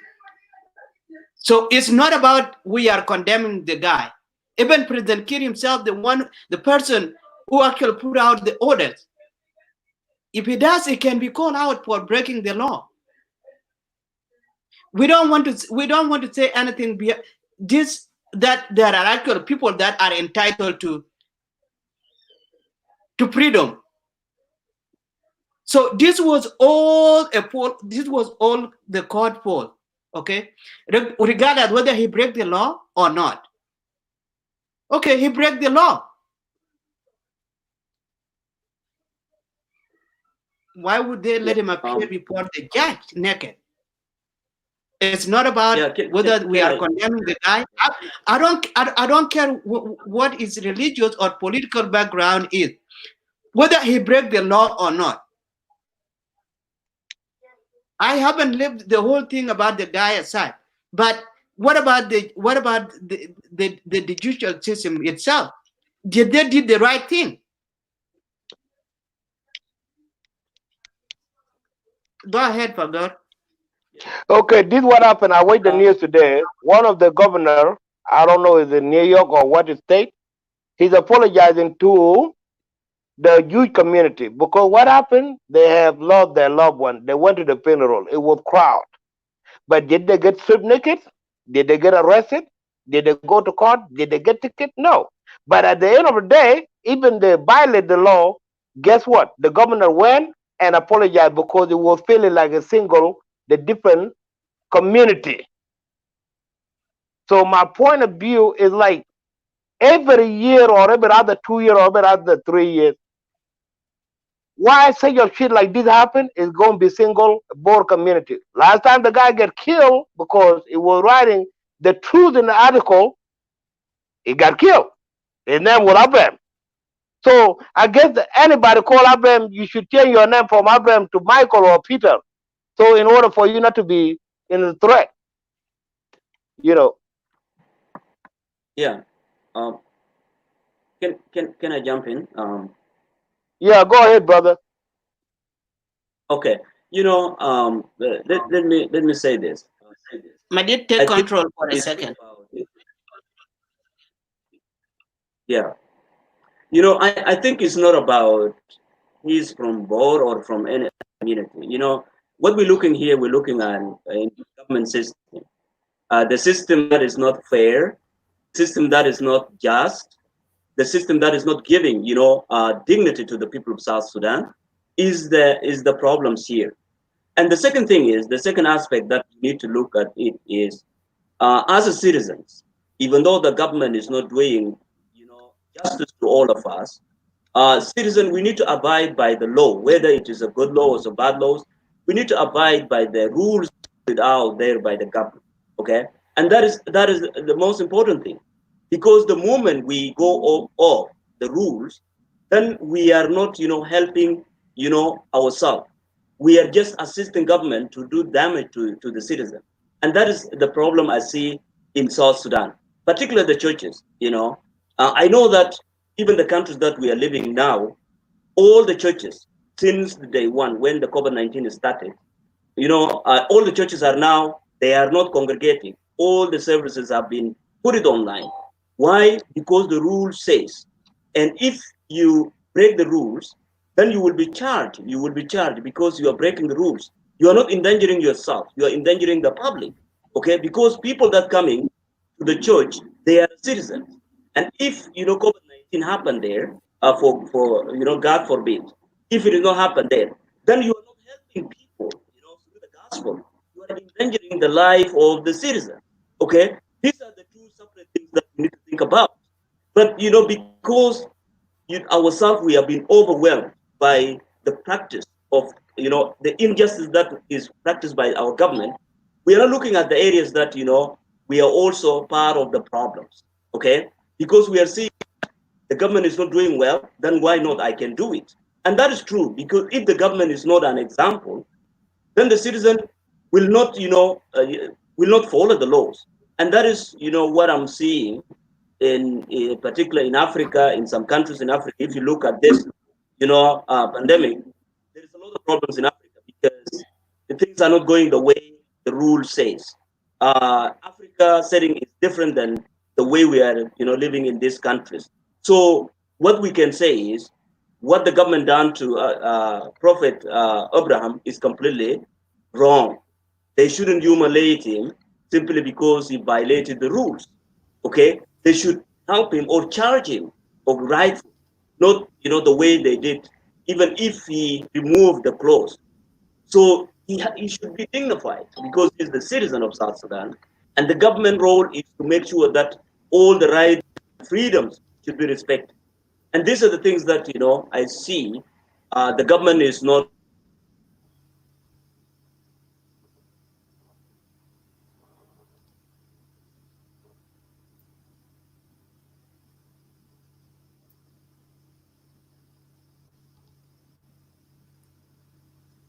Brother Pramun, you mute yourself.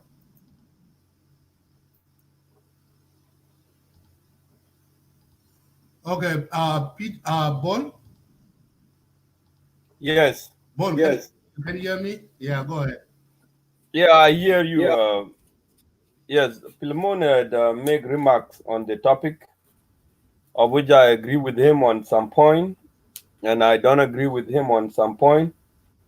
But I will not. Okay, Bol and Pramun. Okay. Yeah, welcome back, Brother Pramun. Your network, it seems like is breaking up. That's why you keep cutting. Yeah, I Yeah, go think ahead. I Finish need your thought. the. Yeah. So, you know, my thoughts is, let's, you know, help our people. We know that we are living in the country that the government is not, you know, for the people or by the people, you know, like the civic says. We are living in a country that your right will be taken away from you. Your freedom will not be respected for as a citizens. So people has to be also cautious, you know, they have to be careful so that they cannot trap into this handful of wrong leaders in our country, and they can be humiliated. Particularly the churches, they have to be a part of help and part of campaign of the citizen has to abide by the rules that the government will put it out there. I know it will take time for us to adapt the rules that will put it out by the government, when the government will be the government of the people. But the government that we have now in South Sudan is not for the people or by the people. It is the government that, they're only for themselves. They only reward themselves. They only treat themselves right and see other people as not, the right will be taken away from them. And these are the problems we always says about the reforms that we need, in the system. If the rule says that you don't have to touch this, then that rule should apply to all the leaders, because leaders are not exceptional. They are not different than the people, the ordinary people. But in South Sudan, they treat themselves like they are better than anybody. The citizens are different and the leaders are acting different. So like the way we see in the courtroom, they violated the rules of COVID-19 in the room, okay? And nobody's talking about that, but they are talking about the poor person, which is, Prophet Abraham. This is completely wrong and should be, treated as a humiliation and should has to be unacceptable. And I think this is my contribution, but also the churches, they should respect the rules. Don't congregate until the government, says, okay, it is okay for the churches to go and congregate. Because God is not in the church, not in the building. God is in our hearts. So wherever we, He's an omnipresent presence. So wherever we pray, anywhere, in your room, in your, everywhere, God is there. So we don't have to, congregate. Simply, we want to go to the church so that people can see us singing in the church. That is not the meaning. The meaning, God is in us, but we are coming as a community to worship together. Okay. So, but if the COVID-19 is still continue, then the churches has to follow the rules. They should not break the rules. They have to be the first people to respect the rules.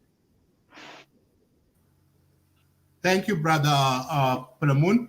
Before I let you go, before I give the floor to Bolmakur, I need to ask you something. I need to ask you a question, Brother Palamun. As you are the Iowa supporters, and your leader, Riek Machar, is in charge of task force of coronavirus team in Juba.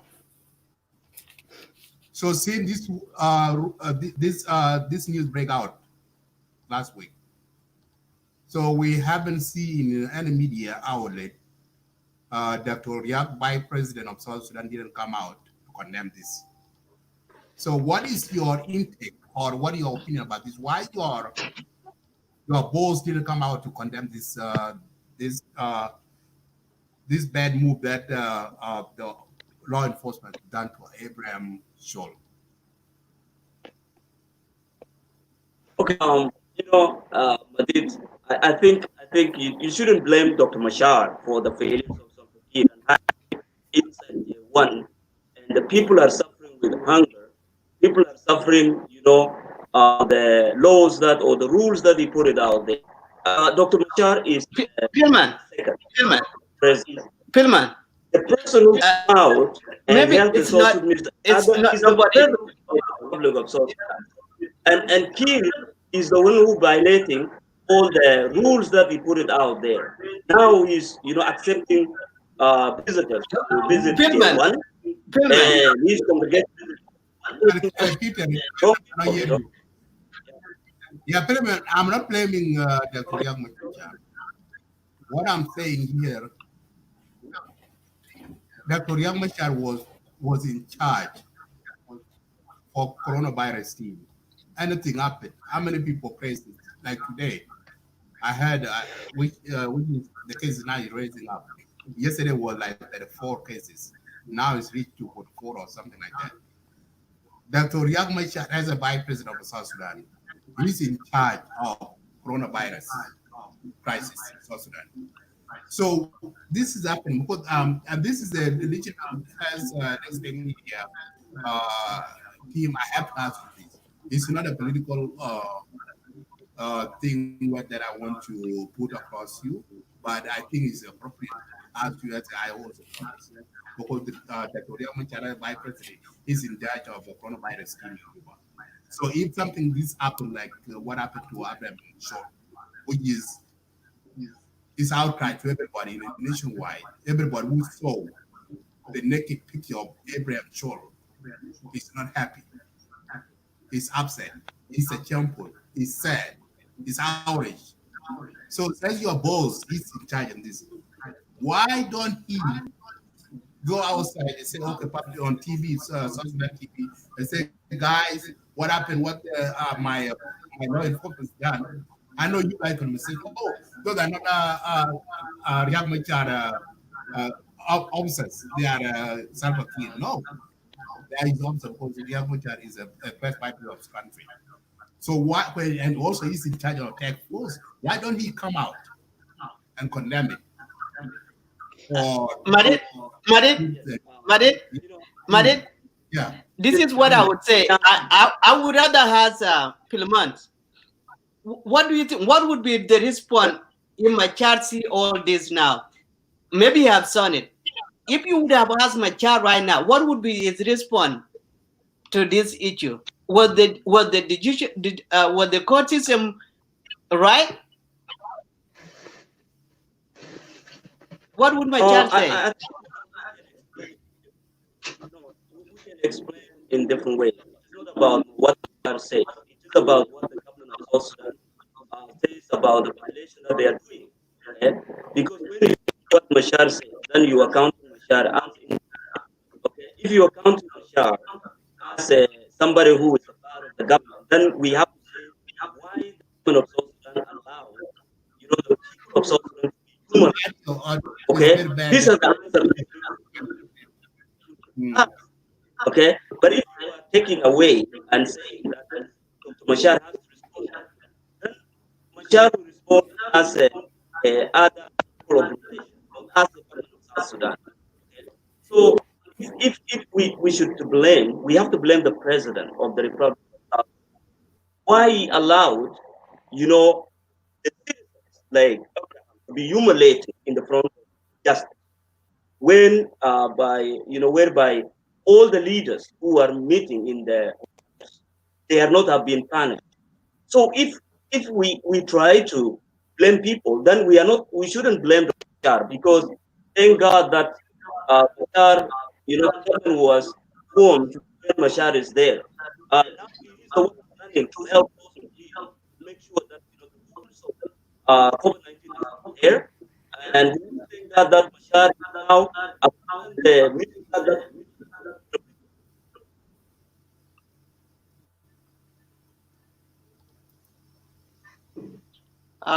Pilman is really breaking down.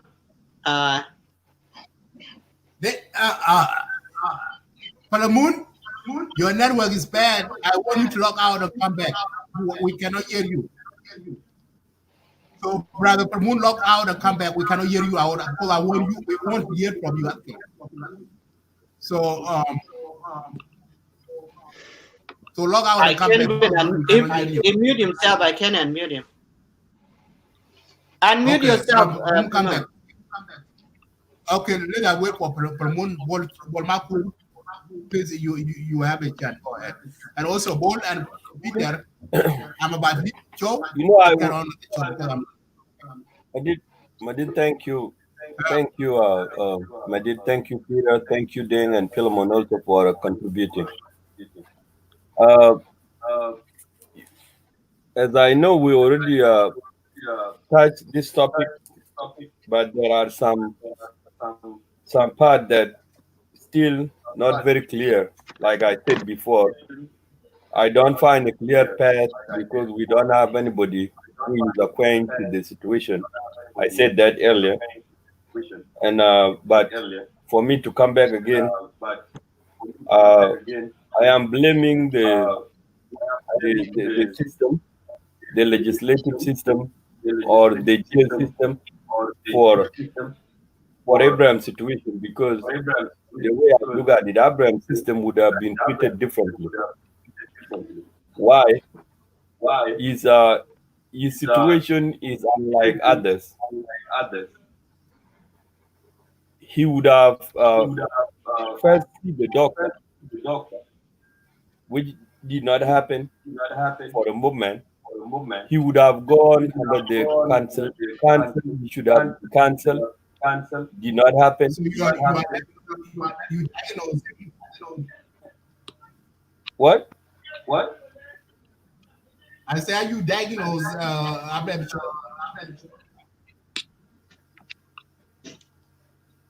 Peter, do you guys hear me? Yeah, I we hear hear you, you, Peter. bro. We are. Yes. So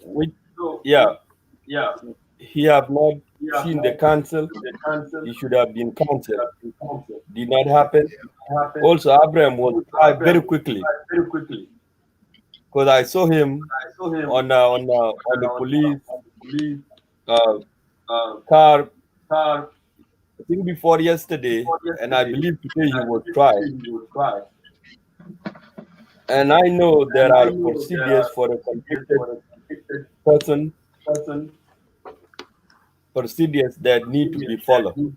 You know, if he was refusing to dress, because I am against the fact that they brought him naked Peter, can you before mute the yourself? judge. Huh? You want me to mute myself? No, Peter, you are making echo. Peter, you need to mute yourself. Yeah, go ahead, Paul. Yeah. So Abraham should have been given a little time to see the doctor, given little time to see the council, and then later try, so we can understand his problem. Though I know some people will say that, it is a prophecy in the Bible, and he was going to, people would have think differently. Then right away, bringing him to the court naked and try him. People should have seen different options. Also, Abraham had been given 1 month, right? Yes. But 1 month in this situation is a too long. It's too long. He shouldn't be given 1 month, because his convict is actually just minor. 1 month is something shouldn't be given to him. Should have just spent 2 days, 3 days in the jail and then get released. So I am not agreeing. I disagree with the legal system or the judge who put him in the hole for a month, because we have a situation in the country, and in this situation you don't need to jail somebody too long, like what happened to Abraham, because there is a sickness in the country. Abraham should have been given even 24 hours and get released, because you just throw him in the jail, but you don't know if he have a mental problem. You don't know if he have any other sickness. So I'm just disagreeing with the fact that Abraham was given 1 month in the jail. Or if it's not 1 month, then correct me before I put out the correct information. But I think I read it somewhere that he was given 1 month in the jail. So that was totally not correct. Yes. So he should have been just given 3 days or 5 days and then released. Also,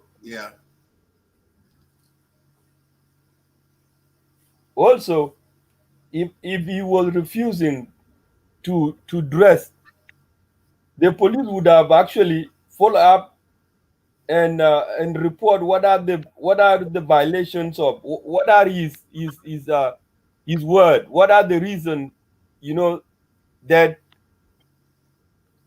made him not to wear a gun. So I totally disagree with the fact that they brought him naked to the court and throw him to the hole, throw him to the jail. It shouldn't happen like that. I already talked on those anyway. I will not bring people back because I already talked on those points. And I believe I disagree before with some of you, like Abraham did, which is good. Sometimes we disagree to agree. So Abraham case is very unlike other prisoners. It shouldn't be treated the way he's treated. I disagree with that. We already also talked about social distancing. If they throw him in the jail for social distancing, we already talked about that. They are wrong because themselves also are not maintaining one meter, which is 6 feet. We have talked about that. So I will leave floor to other people who have not actually shared on this topic because I have not yet found a clear path to this problem because we don't have somebody who is acquainted to the problem, somebody who know it better to come and tell us, somebody from the ground. So I will stop from here because I don't want to go very far and I'm not acquainted to the topic very well. So we need to search for somebody who was actually in that court so he can tell us why they did this to this gentleman. So thank you. Thank you, Paul. Yeah, we have Deng Dinka and Deng Ton. They are here. They will give us the input, what they think about what's going on about the issues of Abraham Chol. Thank you for your input, Bolmakur. Hang tight. We have a second agenda, which is, I don't know if we're going through it tonight, but the topic of Abraham Chol will still keep talking. We have a new speaker haven't talked. The chat now, I will give our chance. The next speaker is our brother Dington. Dington, welcome to Lake State Media. After Dington, and then Deng Dinka next. Brother Dington, welcome to Lake State Media. What do you think? Yeah, what do you think about this? Thank you, Madin Majab. Thanks for inviting me. I really appreciate it. Thanks, Peter Kane. Thanks, Bol Makur, for your contributions, and also to Deng Dinka. Look, this case here is quite unique. It's unique in a way that the way a pictures has been displayed on the Facebook, it is totally against humanity. In the article of the Universal Declarations of the Human Rights, it affirms that all human beings are born equal in dignity and in rights. Well, that is in the preamble of UN conventions on the rights of persons with disabilities. That any discriminations against persons on the basis of disability is a violation of inherent dignity and worth of human person. We don't know because we cannot jump into the conclusions of how the case was handled. What was wrong in the first place? We don't know exactly whether this is a cover up of religious discrimination. Can you hear me loudly? Yes, we can There's hear you. echo. Okay, I'll be there.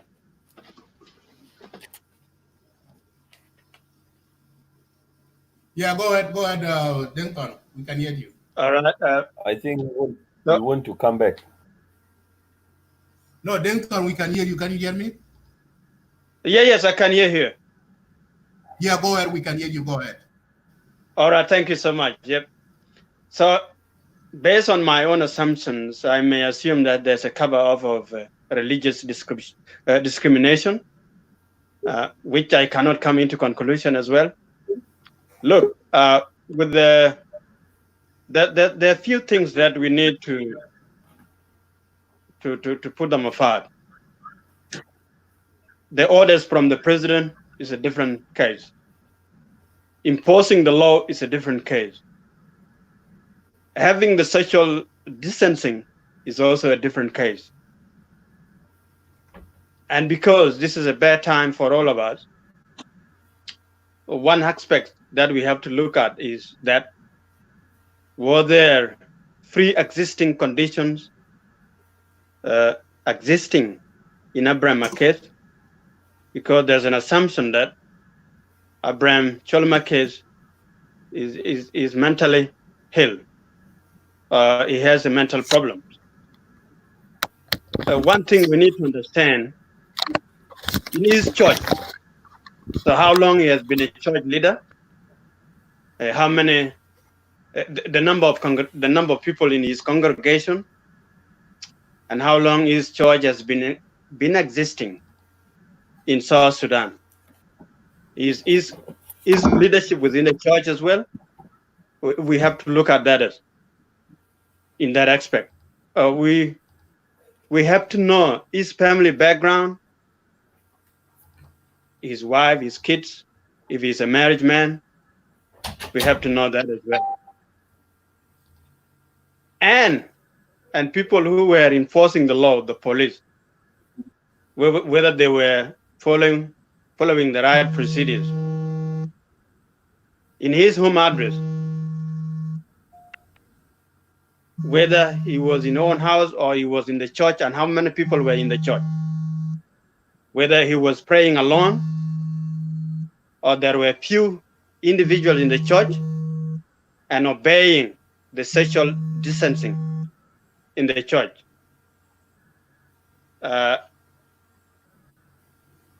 We should look at that as well. Every human being has to be respected, and dignity is very important in human life. Because if you don't have a dignity, no one can respect you, and no one cannot give you a recognition. And we have a choice in that. As a human being, you have a possibility to make choice. And as a human being, you have to be free from violence and abuse. Whether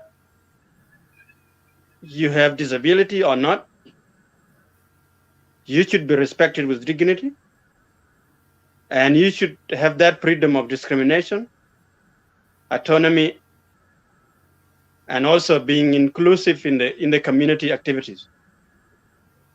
He has a right to participate as well in policy making. And in his policy making, I think that what he has been doing in his own church as a self-proclaimed prophet. That's what people are saying. They say he's a self-proclaimed prophet. Look, there should be ethic as well involved. I do blame the police in this case, because they should have acted with respect and dignity. They should have known their boundaries and how they can, how they can handle him. But one thing as well, I cannot blame them so much. There could be a 50% of blaming, because I don't know whether Abraham Cholma case resist the police orders or not. Not clear about that. We only base our information on the social media. So whatever the information we have is whatever that had gone to the social media. But we have seen as well, there was one good evidence, and that was in the court. And you have few of you have comments about it before that. The authorities were not observing the social distancing in the court. They were very close to each other. They didn't observe anything. One thing as well, when he went to the court, he was naked. We don't know why did he refuse not to dress up? We don't know exactly, but we do assume he was totally upset the way he was treated. So he was totally upset that, there was no any respect. And of course, he deserves respect as a human being. And this is where we have a problem with the law enforcers. This is a lack of ethics on how we can handle people with pre-existing conditions in case Abraham Cholma case has a pre-existing conditions already. But there are few evidence. Why would Abraham Cholma case be a leader of a big congregations? And nothing has been found out previously that Cholma case has a conditions of mental illness. And if Cholma case has that pre-existing conditions in him, why would the large population follow him? Does it mean this large population has some problems of mental illness as well? Because this mental illness could be identified the way you talk, because sometimes when you talk in the church or as a leader, you would be inconsistent in delivering your speech and how you manage your affairs in the church. This could have been identified. Thank you so much. I think I will stop there. Thank you, Brother Denton. That's a well input, and those are the questions that we've been asking. As I opened up our show earlier, we've been asking why the judge allowed him to go to that courtroom naked? Why the judge allowed those women and men allowed to be in courtroom without face mask or glove on the head or sit close, like not like 6 feet distant away. Why they're not doing that? So those are the questions that we are asking. And why is what did is it Abraham Chol remove his own clothes, or did the law enforcement remove them? What if Abraham Chol removed his own clothes? Why the law enforcement didn't close him? Why did they allow a person to took a picture of a man and put them on the social media? Why they do that? Why? So these are the questions, and those answers should be answered by the government, law enforcement. I mean, and him himself, Abraham Chol, if he came out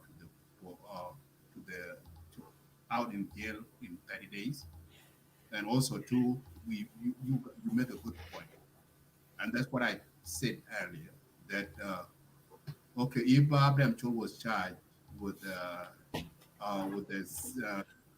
sexual decency, why the courtroom that we see in the video, why they didn't sit 6 feet away from the same law that Abraham Chol broke? That's the same law that those people in that courtroom broke. So why these people don't charge? Why? Only to them. So those are the questions. Thank you, brother. Welcome to our latest media, Brother Benjamin Akol.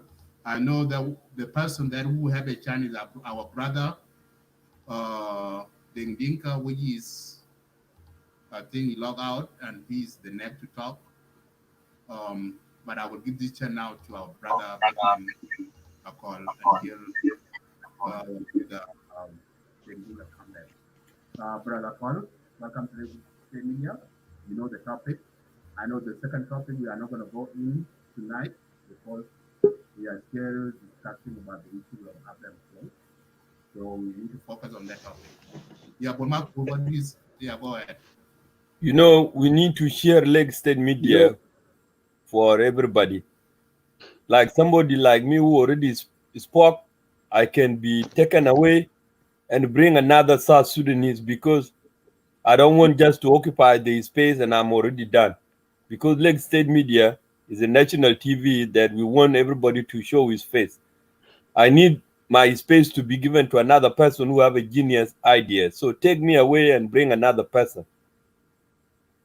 Yeah, hang tight that ball. If we get more people in the lobby, we'll take you down. Even me myself, I will take myself down, and then I made Peter on the screen.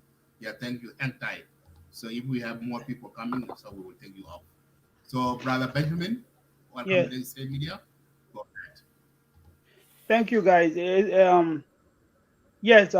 First of all, I would love to greet all your audience here, including all of you here online. I came in earlier from the beginning because and I made a mistake. It was somebody who shared it to me, and then I immediately opened it, and I was. So I didn't know that I was on. I didn't know that I didn't have link until I log out and then Google it, and then I find out the way, and then came in late. Can you guys hear me properly now? Yes, yes, Okay. we do. Okay. Actually, you are very clear. Okay, and the topic is why Abraham Shaul was, Prophet Abraham Shaul was arrested naked. I think there's echo. Let me see if that me. I don't know if that's my. Let me mute myself also. I think that's. No, can you guys hear Benjamin call? Yeah. I can hear you now, and there's no echo. So the question is why Prophet Abraham Shaul is arrested naked? That's the question, right? Yes. Okay. Yes. Yes. Benjamin. Yes. First of all, it's not why was he arrested naked. I have not seen that part. But why did he actually show up in? What the hell is going? Why did he show up in the court naked before the judge? Was he protesting? Was he stripped? Go ahead. Okay. Thank you. Yeah, Peter Kenyon and all the audience here. I went to South Sudan in 2010, so I voted there for a referendum. So my first time I went to Juba, I went to his church. My cousin was. I have so many relatives that are his church members. That's how I learned about this guy.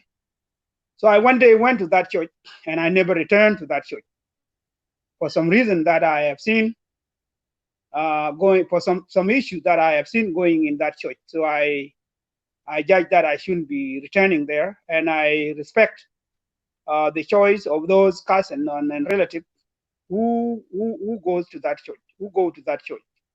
I never tell them that why are you keeping going there, and I never blame them.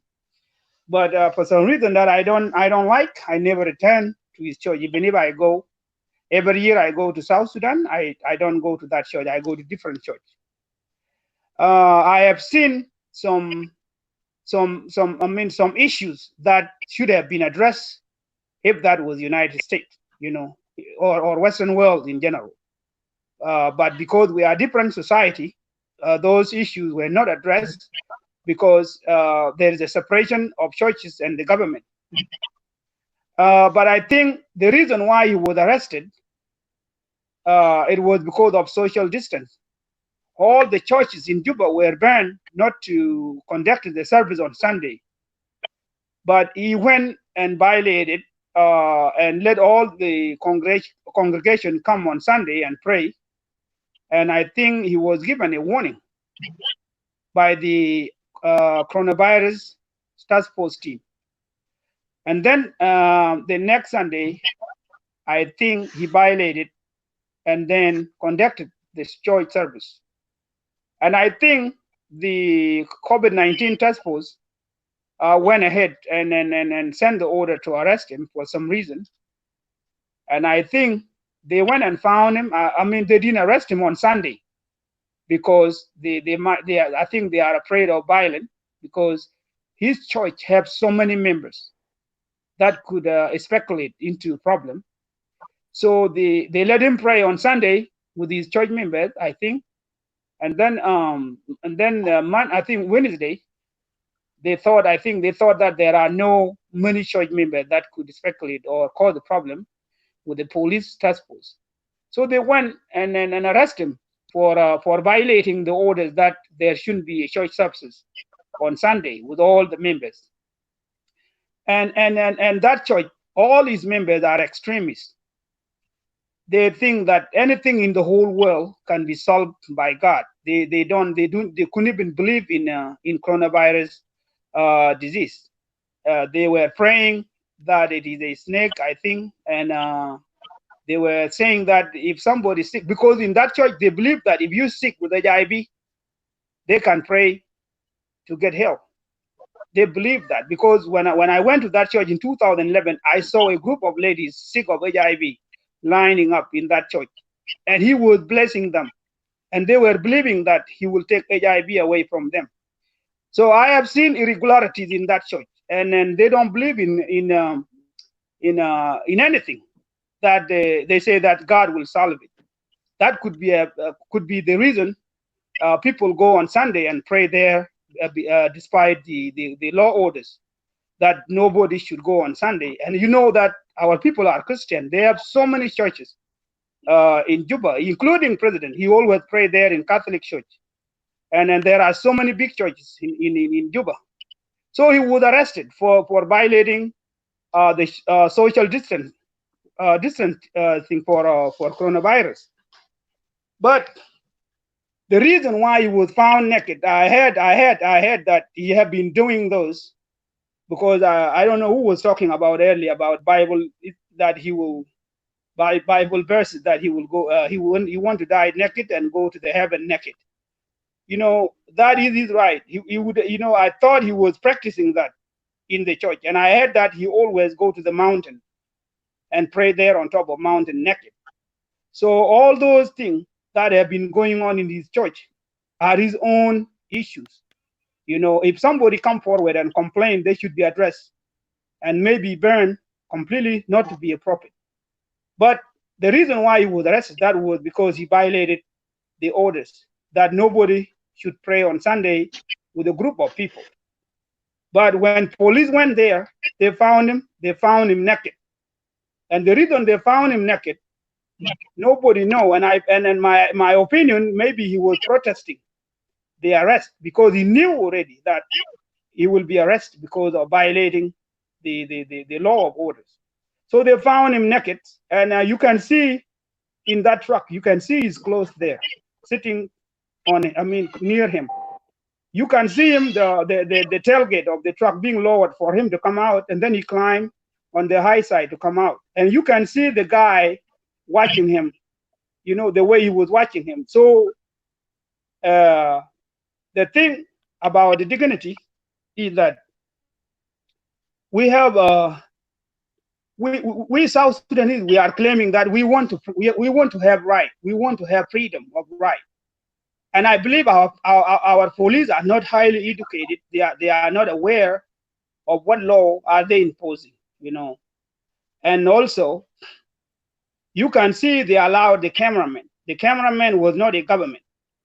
It was a journalist like you guys. If you, Lake State, have a cameraman down there that coordinate your news, you know, you could send him there, or he will go there and report the news to you guys. So the cameraman is not a government. It's somebody from somewhere, snatch his pictures and send it to the Facebook worldwide, and that's why it went viral to all of us here, you know. So police are being accused of not giving freedom to the press in South Sudan, and I think that could be the reason why they allowed him to be. I mean, they allowed somebody to take his photo and then send it to Facebook. As many people are seeing that had a humiliation to him, he should have been like protected. The police stopped that journalist. That they don't allow the press to perform their duties free. Now they allowed him, and we have some journalists that don't reason out. They just go ahead there, throw something out there that they don't reason out what damage are they going to cause to that person, because You have to analyze the news. What will be the effect of the country? Because you have to, as a journalist, you have to respect the number plate that you captured the naked guy and post it on the news. But let me, yeah. First of all, this has nothing to do with the journalists. People actually took the photos and image. It will come down to the court where they actually enforcing the law they are enforcing, where they're practicing the right right procedures. How in the world would the judge allow a person to appear before him or her naked? So maybe it's saying, you know, journalists were allowed and they just did not think of what would be the consequence. It's like a scapegoating, blaming someone else for the actually mistake you are doing. Yes, Peter Kane, I think that is his right. If he want to go to court naked, his right has to be respected. No, and there is no judge will ever, I mean, to the system that we know, there is no judge will ever allow that. Well, you can listen. I know here being in a public naked, it's a public disturbance. So that can be a mismanner. That can be a mismanner. Yeah, Peter Kane. You know, in Western world here they call whether public. It is your own will to appear before a judge, you have no right to do so. Okay, Peter Kane. I think public decency is an indicable common law offense, which is punishable by unlimited imprisonment or unlimited fine. And if we have that law in our constitution, yes, he has to be punished that way, because appearing in public appear in public naked is a crime, is a big crime. But I don't think we have it in our constitution in South Sudan, because we still have some societies that are still naked nowadays in South Sudan. If that law enforcement is being practiced and written in South Sudan that it has to be enforced, then it will affect so many people who are naked in some villages that didn't have clothes. But I believe it is not in our constitution that if you appear in public, but in some part like Juba, yes, you can say that has to be implemented. But I think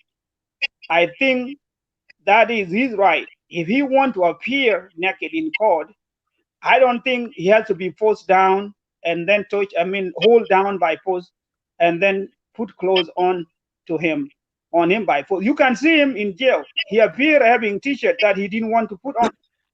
You know, if you see the picture on jail, he have a t-shirt, blue t-shirt on.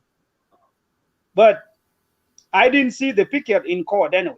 I have seen the only picture that in the truck when he was coming out. But I just read the news that he was punished for 1 month. And I think if he was punished because of social distancing violation, yes, it is okay to be punished for 1 month. But if he was punished for appearing naked in public, yeah. Look, Madid.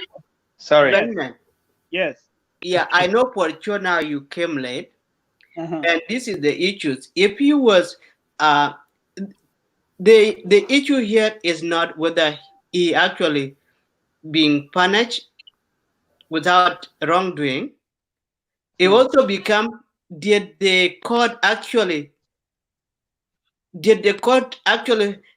abided by the law that they are enforcing?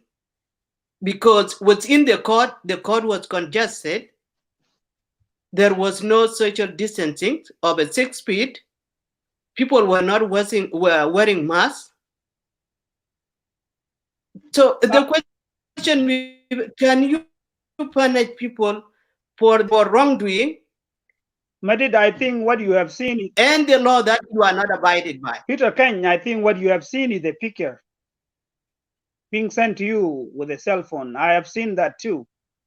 But that was not a court. Because the thing is this. No. Actually, what I have saw is a video we have played earlier. It has nothing to do with a picture on the cell phone. I have nobody send me anything on my phone. Yeah. I don't take all those things, but this is the videos that we have already watched. If after this show you can start and watch actually the video that we have already played. I watched the video. Somebody recorded and sent it to the media. I watched that video. So was that not the right code? That's why I am telling. That's why I was trying to talk about this, because now our people believe.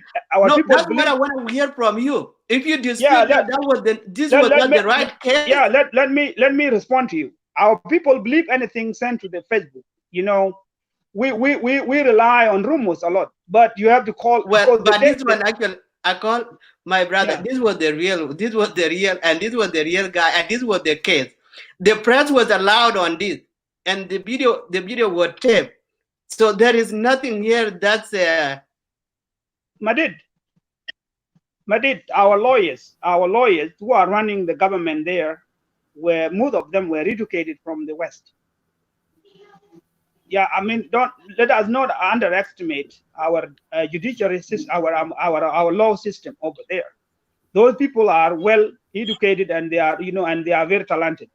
They know if they arrested Prophet Abraham Scholl for social distancing violation, they should have. I just want to ask one question. They should, make sure that they should not violate that by allowing people to go to court to be congested. Even a lawyer who was representing Abraham Scholl can argue in the court that Abraham Scholl is not wrong. Why? Because a lot of people are allowed in the court without covering their mouths. That's why I'm telling you that people here trying to underestimate the court system over there through the video that they have watched here. But those people know exactly, they know the law, because if they can arrest Abraham for social distance violation, and then allowed people to move into the court in big number. You have to differentiate. If I'm a lawyer, I will represent it in the court. I will say, Judge, can you see how many people are allowed here now? We have about 20 people. I mean, my client is not wrong, but the video is captured by somebody and send it to social media, and then we all jump in and judge the country that there is something wrong being done. But the media is playing its role too. People who send all these images are playing their role against the government and trying to underestimate the system, that our system is wrong all the time. People. No, Akol. Yeah. Akol, I'm going to repeat the same thing that I have to see the comment actually, that you are actually confusing us.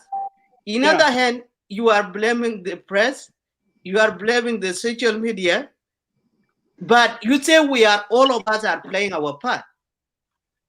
But pointing the wrongdoing is not playing a bad role. Maybe we are playing a good role here.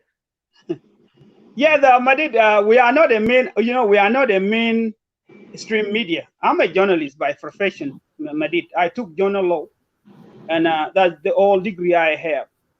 I have experience, but the social media that we have, like yours now, is a media anyway, because it was copied from television system. Yes, yours is a media, but it's not a mainstream media that hire journalists and send them to the ground and report all the information. It's just that people. We are going to do it, brother. We will. It's on the way.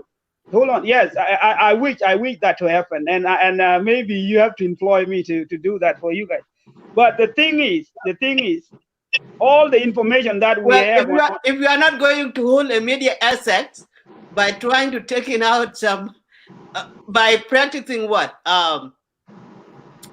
censorship, then I don't know about that. You know, now censored what happened.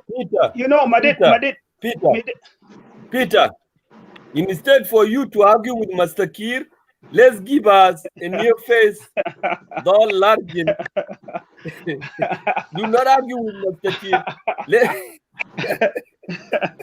No, guys. Before we allow General Don Largin, let's give a new face. Don Largin, because this topic need all South Sudanese to have a bite. So instead for us to keep arguing between three of us, Let's give a near face Largin a chance to talk, and then Pilmon, and Mr. Kiri. I know Mr. Kiri is very intelligent. He keep maneuvering the topic. No, Madid, you funny. But let me talk I'm before. not read my name. Read my name. I'm blind. Bolmakur, very popular person. I'm not Bolmakur. Bolmakur. Sometimes I mix you guys. I don't know how I can separate you. But yes, but now I will. I will. Popular man. I'm not with Bolmakur. I can. Yes, Bolmakur. Thank you. Let me put this across. Bolmakur. One thing, people think that if you are a journalist, you can just go out there and report everything. There's journal ethics, whereby sometimes there are some stuff that you don't need to print out or put them on the press. You have to cover them up to help. To cover the country. Even in the United States, press is free, but there are some stuff that are they call them confined documents that are not allowed for journalists. You have seen Snowden now exiled in Russia. Thank you, Benjamin. There are stuff that need to be protected. When you see that cameraman go and catch that guy naked, and then the number plate, give a chance to the Largin, and then number plate of the country. I know there is nothing I will ever agree with Mr. Largin, but hey, let him finish that point before we interrupted him. Let him finish that point he's making a very important point. Let him finish it, and then we give him. Actually, I'm very interested for Largin to have a comment on this. Let him finish that point. He's bringing a very one of the crucial point up. So let him done with that question. With that point, and then we will give to the Largin. So go ahead, Benjamin. So media is a business. In a sense, when you report the news, you make sure that media is the business, and what you are selling to the people is the product.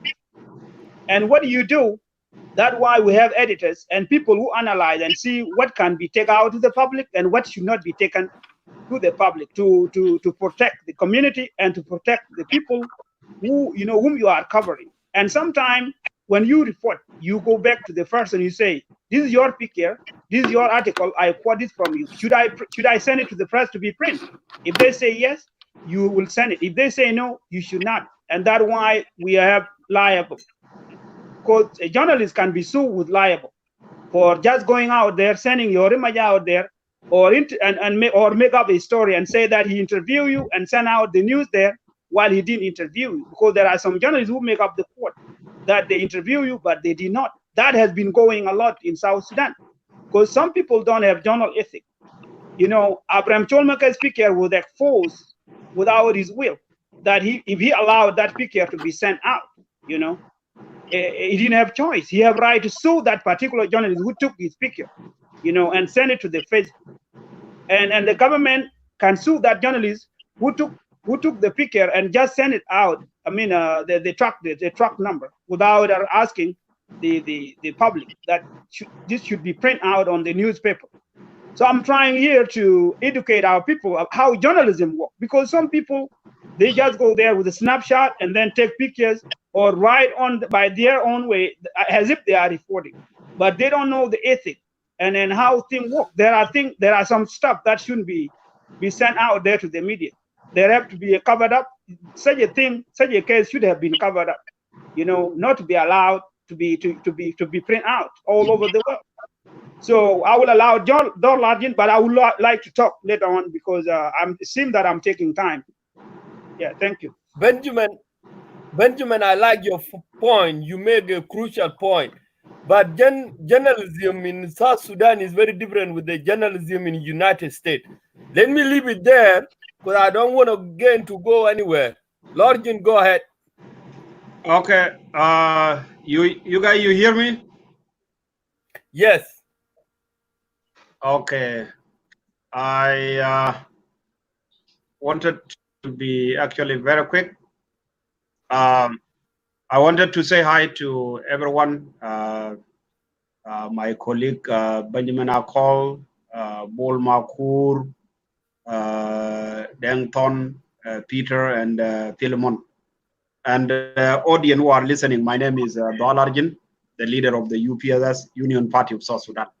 You know, very quick, I wanted to say that, you know, what happened, I watched the video of the pastor, the issue of the pastor who has violated the social distancing. And I think, you know, I think there are some things here you guys you are missing here with this pastor.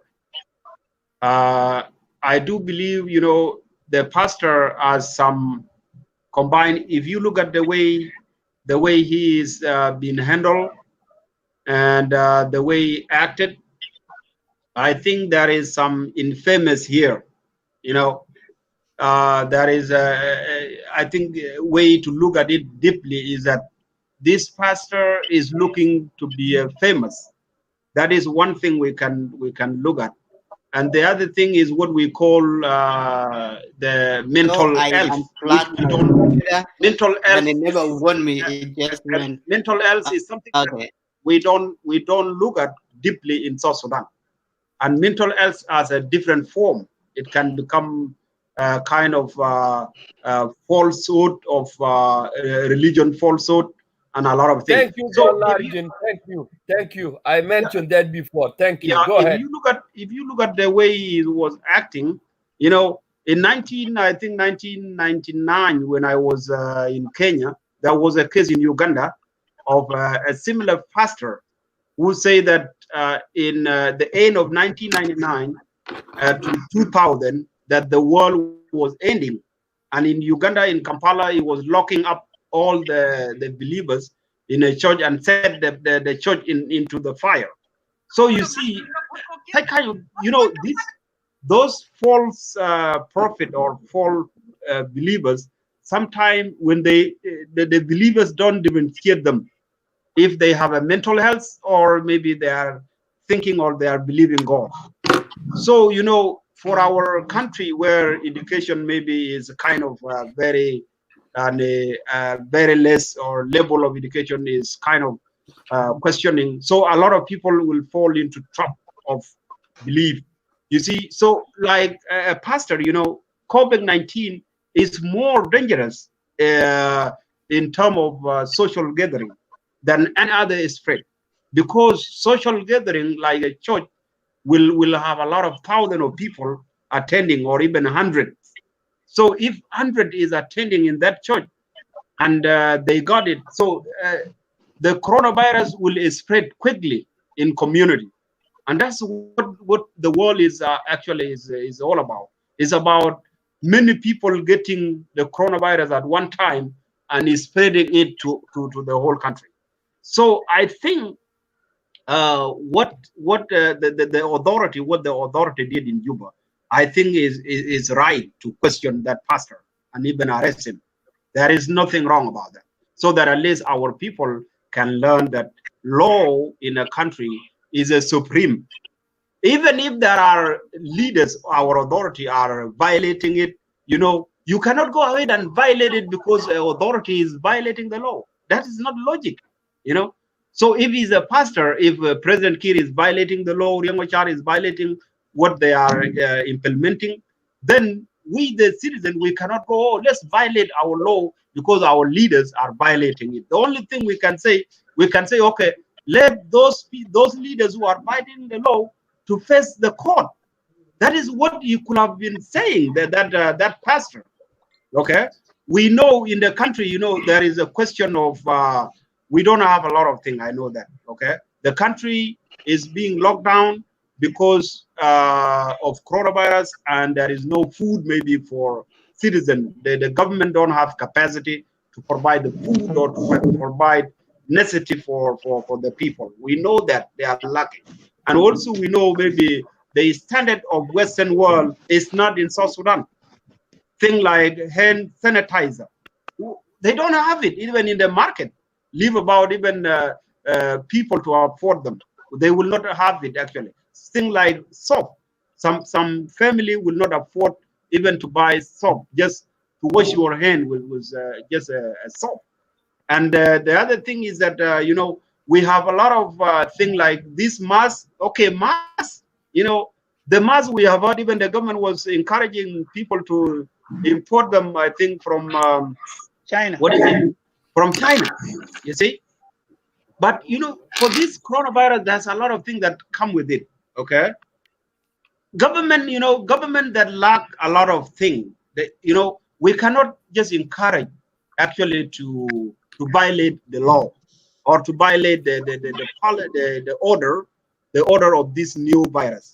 It will be dangerous and it can endanger our life and the life of the whole country, which will mean that we are ignorant. And that is why I believe the authority they took it in the right way. Even the kind of the punishment he got, I think is standard comparing to the damage that is going to cause. You see, so that is the understanding that this is a new order and it is something that might not even be passed in the parliament. Is understandable, but the behavior of that pastor, I think, is kind of mentally there is a problem. Where either is infamous or maybe there is a mental health, because going to even to in front of a judge, even being naked in the church, that means there is another culture that if you are in front of people, you need to be even decent because you are a leader. A pastor is supposed to be a leader leading the congregation, so you cannot be going to the church in a naked, and even going to the judge as a naked. Okay, so what I would agree with the people who are saying that the judge should have actually studied that person, and instead of convicting right away. Then if I were the judge, I would refer to a psychiatric for assessment. Okay, for that pastor to be assessed whether he has a mental health or is actually healthy. That is the first thing that the judge could have done before even is convicted for sentence or for something. Okay, so that is what I will say about that about the pastor. I think this rule, we should not undermine this kind of virus. Is very, very, very dangerous. And even the numbers of cases that is now in South Sudan, they are increasing. They are increasing. Well, there is a concern. The concern should be what we should advocate, all of us, we the South Sudanese. We understand our country. Is that people who are locked down, they should have access. Government should have access of food to them. Okay, and then they should have maybe lift some maybe businesses, type of business, because our country should not be the same as Western country. That is one thing that our leaders need to understand. It should not be equal. Like we cannot lock down the whole country like in the Western, where you get what they call a stimulus check. Salva Kiir will never send you a stimulus check like Donald Trump would sending every citizen, every American a check. You see, Salva Kiir will get that money. They will never do that. So what they have to do, I think, South Sudanese need to use what is happening in the neighboring country. Like I think in Tanzania actually is the best example in African countries, in most of the African countries. Because the way they approach COVID-19 in Tanzania is very unique, and that is what the South Sudanese should copy, not to copy from China or from Western world. These countries they are super world. They have a lot of money. They can even have a lot of money for a disaster of 20 years, a 20 years disaster. America can respond, can be prepared for that. But South Sudan, look at South Sudan. They will go broke even in a month or 2 months if they have to pay the citizens some money. So what I'm saying here is that let's not encourage individuals like those false pastors to kind of undermine this disease. It's dangerous, and gathering people so that people can get the virus in a big number. That is dangerous for our country. Okay, because this disease, if it got you, then it's going to kill them because they don't have even capacity. They don't have some of the medicine that can assist, okay, that can help them maybe to recover. They will not have it. Thank you, Lord. In addition, in addition to that, he was the pastor who told Malong 2 years ago that if the military is not removed from Juba, Malong will die in 24 hours. And then he ran, after Malong didn't die, he ran an exile in Egypt. So I agree with Dol Arjin. The guy have mental issues. Bol Makur. Bol Makur Achen, not Bol Makur Achen, yes. So there's one thing. Yes, Bol Makur Achen, yes. If people can reason, what kind of person that will say if a general chief of staff cannot remove the military from Juba, he will die in 24 hours. Do we have that in the Bible? We don't have that. But if you go to his church and study his church, a lot of people are mentally ill. If you pray as a member of that church for 10 years, 5 years, you will have mental issues like that guy. And that's why I didn't want to touch what I learned when I went to his church that day. When I went that day, I saw a group of people who want to be rich, people who have diseases. He was praying for all of them. And he said that he can know what you are thinking before you talk to him. That kind of person, you can tell that there is something wrong with him. But our people should understand first that what kind of prophet this guy is, because he called himself prophet. Even all our pastors all over entirely South Sudan don't agree with him, because Jesus said he's the last prophet on this earth. But he said you don't call him a pastor, he's a prophet. And he prophesies. He said he prophesies things in South Sudan. He go on mountain naked and he tell his church member that he prophesies things. That guy, if you go to his church and you tell him that you dream with a beautiful woman you have seen, he will let you take that woman. If you have 2 wives, he will tell you that. Yeah, I have a lot of things that I witnessed myself talking to you guys here and with audience. I went to his church and I prayed there all day. His church prays 6 to 6. It's not 2-hour services. It's 6 to 6 services. And when I went to his church, I noticed something. And I said, if I'm an authority, I will act to do something.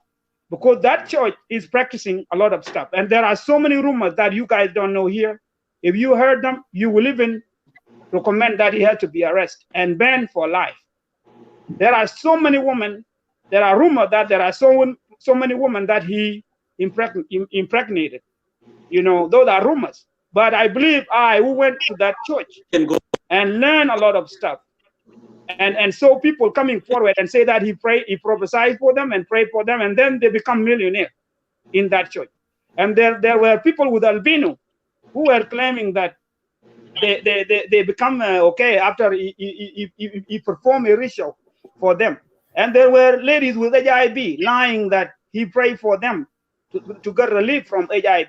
There are a lot of stuff that he's doing in Juba there. But I appreciate our government, because they did not send in the law enforcement force to look after that particular prophet. What is he doing with the people?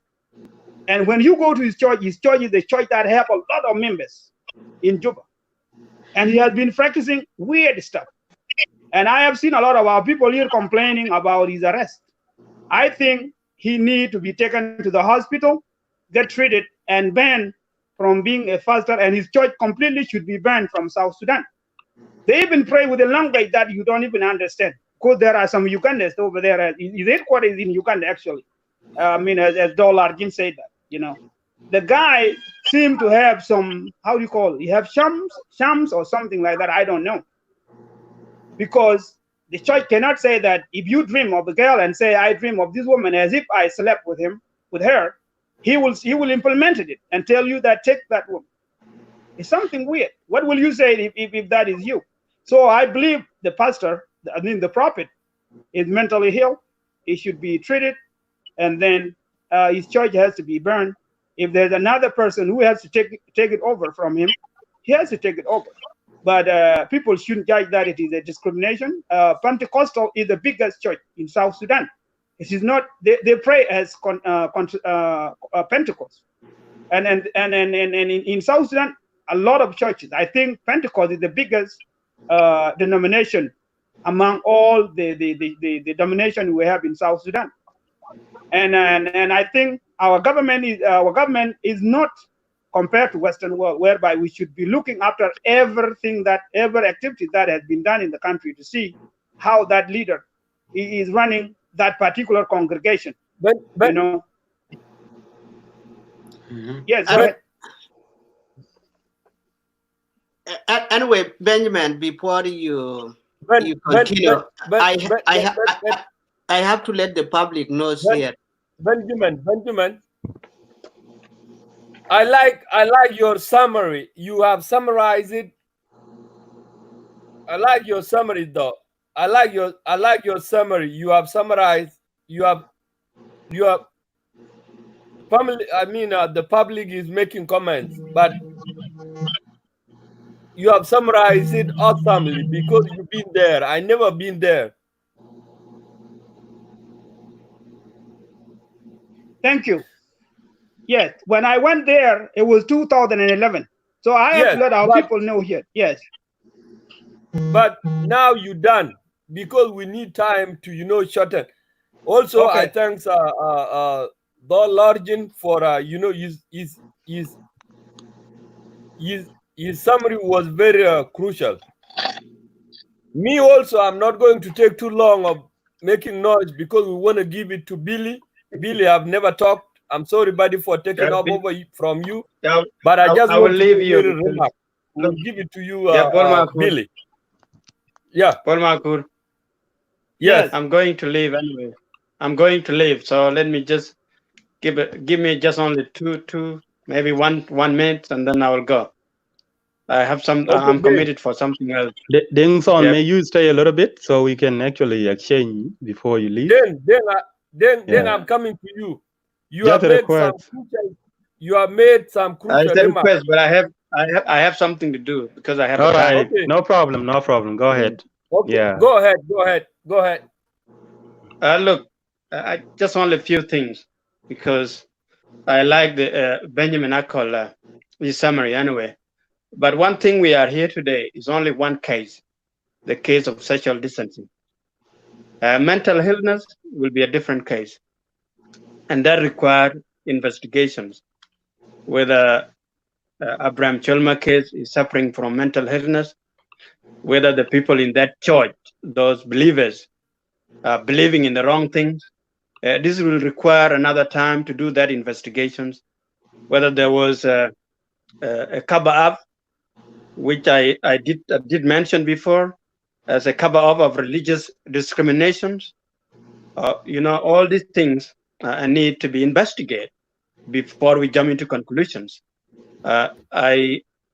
Based on Benjamin his statements, he went to that church. That was his own choice, and then he get convinced that that church not belong to him.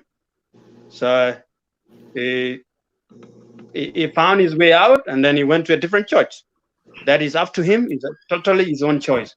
And the people who are in Abraham Church now, that is their own choice, and that could require assessment as well, whether all the people in that church are suffering from mental illness or not. This is a different thing.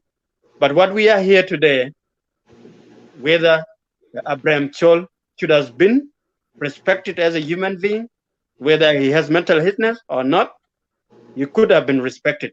In the case of the video circulating on the social medias and his pictures circulating on the social media, one thing, whether the police enforcement made him naked or he did it by himself voluntarily, we don't know those informations.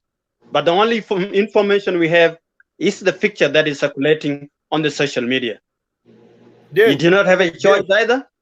Yes. But we should thank God. Only one thing had happened. But nobody have noticed, either people back home or people in abroad. Yep. God have protected Abraham. Nobody have seen his dick. Have you seen that? So God have protected him. Go ahead. I will not make comments on that, whether God has protected him on that or not. But that's a different thing. That is, to me, I cannot comment on it because it's quite unprofessional to say something of that kind. However, No, will it's leave you not quite guys. unprofessional. It is already quite unprofessional remaining naked. So if I have said that God have protected his dig and you said it's not professional, then remaining naked in public is very unprofessional. Go ahead. But probably he was stripped naked by the authorities. Who knows? No, wrong. Go ahead. How do you know that? I know that because Benjamin have already said he's crazy the way he have handled his congregation. Go ahead. Even during the war, So was Benjamin correct as well? When Ayo Because was Benjamin fighting, talked. Look here, Benjamin talked as if he is a public persecutor. No, Denton, may you allow me to reinforce you, because I somehow I agree with you, and I'm going to challenge these three gentlemen. So it would be that's why I was actually asking you to stay a little bit. Billy, look, even Otherwise, Ayo, I would have stayed longer. when government forces were fighting with IUs, the captive of IUs were not even stripped. They were captured. Benjamin, to be honest with you, today I strongly disagree with you, and I vehemently condemn you. Hold on. Before I even say anything, Benjamin, allow me to jump in first. Listen to what I'm allowing you now. So the question is, when the government was fighting with rebels, there were some people who were captured. Were they stripped? And they were captured in the war. Why is it Abraham Chol to be stripped? What was wrong? What is wrong with him? He was the one who said that he's acting with the Bible. Please allow me to have my say first. Look, yes. gentlemen, the reality, the guy, I don't know about when he was caught in a church to detention center, but when he was in court, the right information is that he was allowed his right to be tried absolutely naked. That was his own decision. My question, why did the court allow that? And actually, it was his own decision. Okay, on national TV, he was allowed to do that as his right. But my question, why did the court? So this has nothing to do. But anyway, you guys go ahead. Okay, let me jump in. But okay, what was the motive behind that? Well, was he protesting to present himself naked in the court? Or yes, not? He was protesting. That's the right information. Let me jump in, please. The idea that he was convicted of. So, all right, yeah. Bill, look, just say something. I think Peter Kenny, you are about to run out of time. You have 3 hours already and 26 minutes. So that means we have like approximately maybe 34 minutes left. So I should jump in before you guys continue to argue. I think lawyer. Is it my turn? Yeah. Go ahead. All right. Thank you very much, Peter Ken, for hosting us today. And I can see Bol Makur there and Madit. I think Madit is not there. Thank for coming up with this show today. Actually, I have to be honest with you. I was not prepared today because this week is a very terrible week for me because I lost one of my brother here in the United States. And so I was actually busy arranging for his burial. And that's why, I haven't been live this week for the last week and this week as well. So this is a very terrible week for me. And I also received a news too. One of my brother also lost his life back at home. And that is a very terrible week for me. So that's the reason why I haven't been very, very attentive to the topic today or the show of today. So just forgive me for that. But, I felt obliged to come and share in this particular topic because this is a very serious topic. And I don't like the way people are actually approaching it. But this is where my career is actually based in, because basically I was studying criminal justice, particularly in the specialization of the law enforcement in that particular field. So when it comes to the law enforcement, you as a law enforcement, when you are actually sent out there to go and arrest a victim or perpetrator in any crime, what you have to do, you have to make sure you have to cover up that person. In case if that person is actually a naked person, You don't just go and arrest that person naked.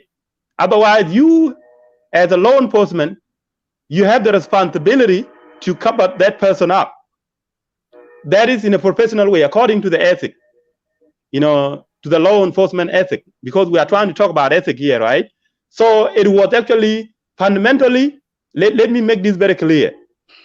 I may agree with the general public that Pastor Abraham might have actually violated the COVID-19 mandatory quarantine policy. So I agree with you generally on that. Because if he was actually preaching in that church while the quarantine was actually imposed, then that is a violation of the law. I agree with you.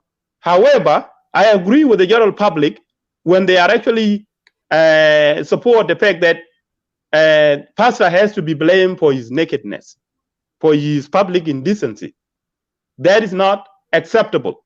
And that is something we have to blame on the law enforcement, on the police. What police should have done, they should have done something at least to cover that person up.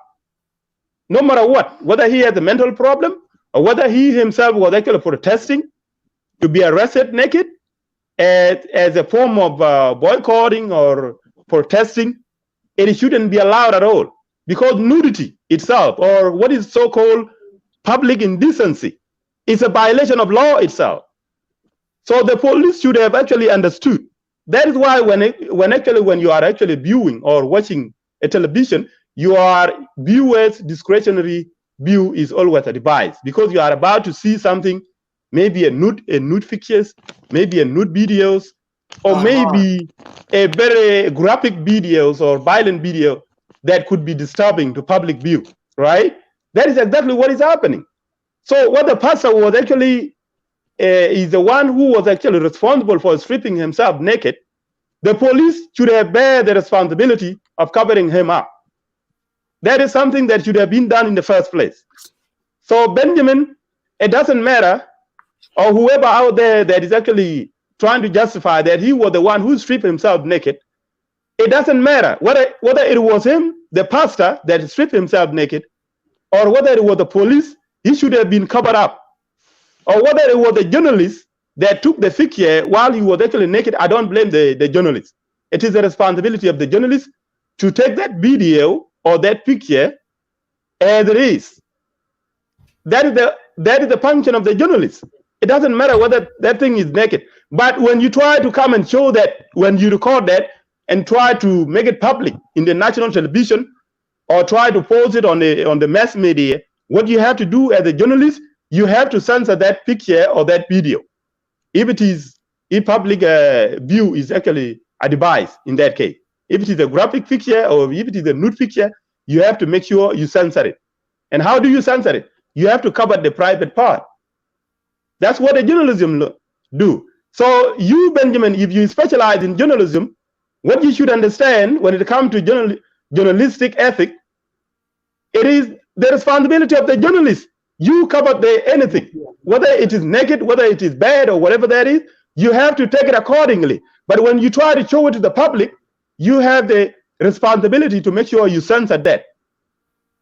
Otherwise, Pastor Abraham have the legal right to either to either file a lawsuit against the law enforcement or against the government of South Sudan for actually displaying him in the public, in the mass media, naked.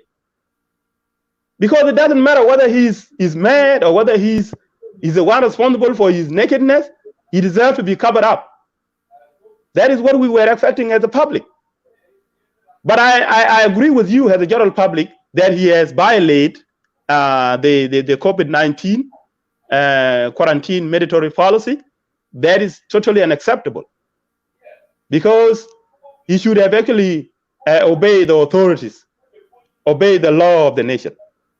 But he does not deserve to be displayed nakedly. That is something that is totally unacceptable. In addition to that, I will come to comment about the court. When he appears in the court, he does not also deserve to be naked in the court. That is also a violation itself. So that judge even proved himself to be incompetent to be the judge of that nation as well. Because you cannot allow anybody to be naked in the eyes of the public. That is also a violation of the law, because that's what it is called indecency. Indecency means public nudity must never be allowed. It is against the law in any nation. I don't know, maybe in South Sudan it is a different thing. This is what I have studied in criminal justice. So I'm speaking from what I specialize in it. So I don't understand what is the qualification of that judge. Why would you allow that person to be trial while he's naked? That is also a violation. So what judge? No, listen. What the judge should have done, he should have actually made sure Pastor Abraham should have been covered. Whether he liked it or not, he should have been covered, because that is against the law itself to allow someone to be viewed naked in the public.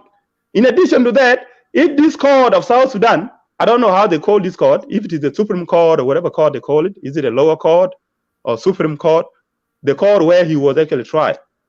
If this court was actually trying to impose the COVID-19 pandemic social distancing, or generally the mandatory quarantine policy, you know, why did they allow the people to pack like that in the courtroom? Is that not a violation itself? And they were actually trying to arrest this pastor as a person who has actually violated the COVID-19 mandatory policy. Billy, look. How possible is that? That is an hypocrisy. We should not allow this kind of nonsense to be entertained. Finally, let me make this very clear. Comrade Benjamin, you are actually wrong as well. You cannot accuse pastor of mental health. And I think the argument was also wrong as well, because none of you are not a psychiatrist. So when it comes to professional ethics, you cannot accuse someone of mental health illness when in fact you have not evaluated his own health status in that case. So you are also wrong as well. You cannot accuse someone of being mentally ill. I think Pastor Abraham is not the first pastor to talk about this thing will happen and this blah blah thing will happen. These things are going on around the world. All over in Africa, they have pastors like that. So maybe Pastor Abraham is one of those people in South Sudan to be doing the same thing. So it is not us as the South Sudanese or the leaders to judge that person unless it is the doctor, the medical doctor or professional psychiatric, to come up with his medical evaluation, and then they can actually come and assess him medically or clinically, and then they will actually try to expose that information to the general public. But in this case, we cannot judge him. So we are not here to judge him. Let us not judge him. Whether what he's predicting in the charge is true or not, that's not our responsibility. Our responsibility is only to judge him based on the violation of the COVID-19 mandatory policy. That's what we can accuse him. In addition to that, we have to condemn the general public for condemning him for his public nudity. It is what the government should have done to prevent Billy, let me tell you the public. Let me tell you this so that you can add it to your point. First of all, don't call him pastor. He's a prophet. He prophesies things. So bear in mind that when you address him, call him a prophet. Second to that, our police in South Sudan are told to respect the right of any individual as South Sudanese. The police were ordered to arrest him, but they were told to respect his decision. So he decided that he has to be naked. The fact that he's lucky not to be held accountable or punished for public decency, is it lucky? Is it lucky? He's supposed, if it is the police law enforcement of the country that you study, they could have held him as they could have held him as a criminal for stripping in the public. Second to that, if the government didn't punish him because of being naked in the public, you know, you as a lawyer who can represent him, you should have said that, you know, we are lucky that he was not punished for being naked in the public, you know.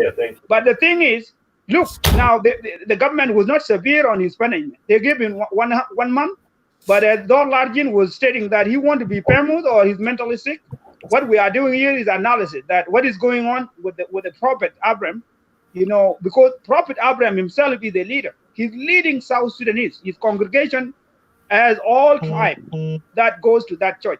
He should not strip and he knew that he's a leader. He should not refuse his clothes. You can see his clothes in the truck. The police gave it to them. He's not handcuffed. He obeyed the law. If you are a police and you obey, and the criminal obey the law, you don't have to touch that criminal, no matter what. Even if that criminal is naked, you cannot touch them. I witnessed people who have been arrested naked here in the United States, in Chicago here, you know. And sometimes they protest. Sometimes they do it to protest. You are wrong. You are wrong, Benjamin. They are always covered. They have to be covered up. No, or the media cannot be allowed an access to take a picture. What the government does, what the police camera does, they censor that picture later on. After, even now, all the police here are given cameras. Whatever they do, they will arrest you. It might, and that is always private as well. Yeah, it cannot be demonstrated to the public. They will arrest you in that way because they respect your right. Even in that court, his right has to be respected. If the judge asks him that you want to be trial naked, no, they have that's to not trial a him right. naked. And at the same time, he should be punished for appearing in the court naked. But he's lucky that he was not punished for appearing in the court naked, really. So that pastor, you know, the only thing that I can agree with you, I mean, is that it should have not been allowed to the journalists to be taken naked. But the guy was found in his church. He always wake up in the morning, go to top of a mountain. There are some people who are not arrested that also strip like him. They're leading the public. And guys, in that church, the children go to that church all the time. But that was not the case. He was arrested. He was arrested for violating the COVID-19 here is another side of the story. Here is another side of the story. I was told that he was actually fasting in the church and that there were no congregation during the time he was actually arrested. But so he himself was in the church fasting. Naked, right? That's not what I don't know. I don't know whether he was actually naked by himself or whether he was stripped naked by the police. It does not matter. His nudity has to be covered. That is what is required by the law, because that itself is a violation of the public. I don't know what law. Of the public decency. Billy, look, so that itself is an indecency. And indecency itself is a violation of the public view. Billy, look, you cannot wrestle somebody. No. It is always the right. Okay, what police should have done in order to prevent their posture of his private part, police would have actually blocked the journalists. You understand what I mean? If you tell the police to wrestle him down and force him and put clothes on him by force, he was not even resisting any arrest. He wasn't resisting any arrest. But if police saw him naked by that time, what police should have done? They should have allowed him to dress up. If he couldn't dress up, the police would have not allowed the access of any journalist to take his pictures. But yes, they could not even allow him to come out as well, unless he dressed himself. Hold on, Billy, hold on. I am collecting. That's why you guys don't see me on camera. I exit and come back. I'm collecting some information because this topic is very attractive. I want to add Billy, look, about what I had, because I'm collecting information from a crucial people who are there actually, but they want to remain anonymous. You got That's me? okay. Okay. What I'm telling you is, Benjamin, you are contributing very importantly, but I want to add what Billy Luke is saying. Actually, people say that he was found actually with Lubas in his church, Nexi. It is called here boxer, you know. Now when the jail police are yuptar, ka jail luenbe. You no, wait. And yet in back on them. No, let Mo say it. Yeah. Go ahead. You know, he's anonymous. He's anonymous. Are people down there? I heard that. Yeah, actually. Why are they anonymous? If you are telling the truth, they have to be straightforward. There is no need to be anonymous. Wait, Billy, wait, don't be defensive. Go ahead. I know you criminal justice point, but once I'm on my point, I heard that he was actually praying in the church. Okay? Like you said, which is okay. People are by himself, right? By himself. How is that a violation of the COVID-19 quarantine policy? He was praying in the church by himself. He's not wrong, right? I will come to tell you the truth about the motive behind the arrest. This is totally different from what you are telling here. And I know Benjamin is actually trying to cover up the government, but this issue is non-political. We don't have to you don't have to politicize this, but I will come to it politicization later on. It is the government that has politicized is the rest, and I will come to that. Yeah, I know what is behind that. I heard that actually he was in his church praying, but he was actually with his small clothes. That's what I just heard. But after the government came, get him, yupkilil. Yeah, yupkilil to Ali Tonkawaja, yupkilil. Why are you making fun of this man? He should be sympathetic. Let us try to demonstrate the sense of humanity here. Yeah, Jaman, this is not fair. Like I have said in my initial response, in my initial reaction, I have condemned him for having violated the coronavirus quarantine policy. That is what we all agree as South Sudanese. However, what I'm defending him here is the fact that he's being paraded with his nude pictures. There is a violation of his privacy. And so I blame both the government and the journalists, because what journalists should have done, according to the journalistic ethic, like I think Benjamin has specialized in that, he should have agreed with me that the journalists should have actually issued what is called censorship when it comes to displaying his nude picture. You know, there is something that you put on there, like trying to cover the private part, and you can leave the body part, right? While the private part is always covered. You know how that is done. Maybe they can argue there is no technology to do that, right? But the police have the responsibility to make sure they should have covered up that victim. They should have protected him from being covered by the journalists to protect his privacy. Otherwise, he has the right to you know. Yes. Okay. Protecting the public. Billy, okay. You didn't let me finish. I was just saying they let me ahead, Billy. After they found him in the church praying with his very short clothes. He was fasting, yeah, they have in the church. Yeah, they have just wiped his butt with the small, you know, smaller stick. So sword. From there, the property police need. So and then they drag him out of the building. Yes, they drag him out of the building and put him. Okay, why shouldn't they should have allowed him to put on his clothes? They did not undress him. He's the one undress himself because that is wrong. Billy, look, you can see his blue trouser and blue t-shirt in that truck with him sitting close to him. You can see him. He's not handcuffed. The guy, he's the one addressing himself. Yeah, he's the one who removed them. But he has already a notice that he will be arrested on Wednesday because of what he did on Sunday. Don't say that the government arrested him on Wednesday because they didn't want to arrest him on Sunday to avoid the speculation with the police forces and his church members. So he already have a notice that he will be arrested for violating coronavirus. Basically, you are saying he was already cited by the police. Yes, they noticed him that they will arrest him because he violated the COVID-19 law, task force rule on Sunday. So they noticed him that they were looking for him, and that's why he went to church and then prayed there nakedly. Citing the Bible verses that he want to do what Bible tell him to do. When the government come and arrest him, they have to find him practicing what Bible tell him, that he have to strip naked. So it was not against his will. But if Billy, look, according to journalist law, if a police stop the journalist not to take the photo, that is another violation. For free press, the police cannot stop the journalist. I'm not saying, I'm not saying the journalist should have not recorded his picture or video. What journalists should have done is the censorship.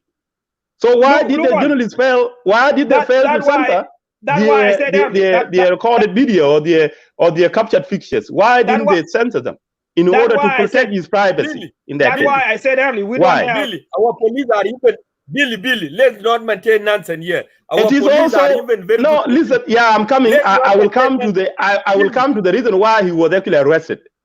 That is where it is politically motivated. Don't maintain nonsense. Listen, but we are not going to cover it up like that. Let us not politicize this issue. But I will let you. I will actually try to reveal to you the motive why Pastor Abraham was actually arrested. He was not arrested because he was actually violating the COVID-19 mandatory quarantine policy. He wasn't Billy, arrested because of that. Billy. He was arrested. Listen, Billy, listen. Let me tell you. Let me tell you the motive. Listen, I already give Abuna Abraham some tips that he was not wrong and some tips that he is wrong.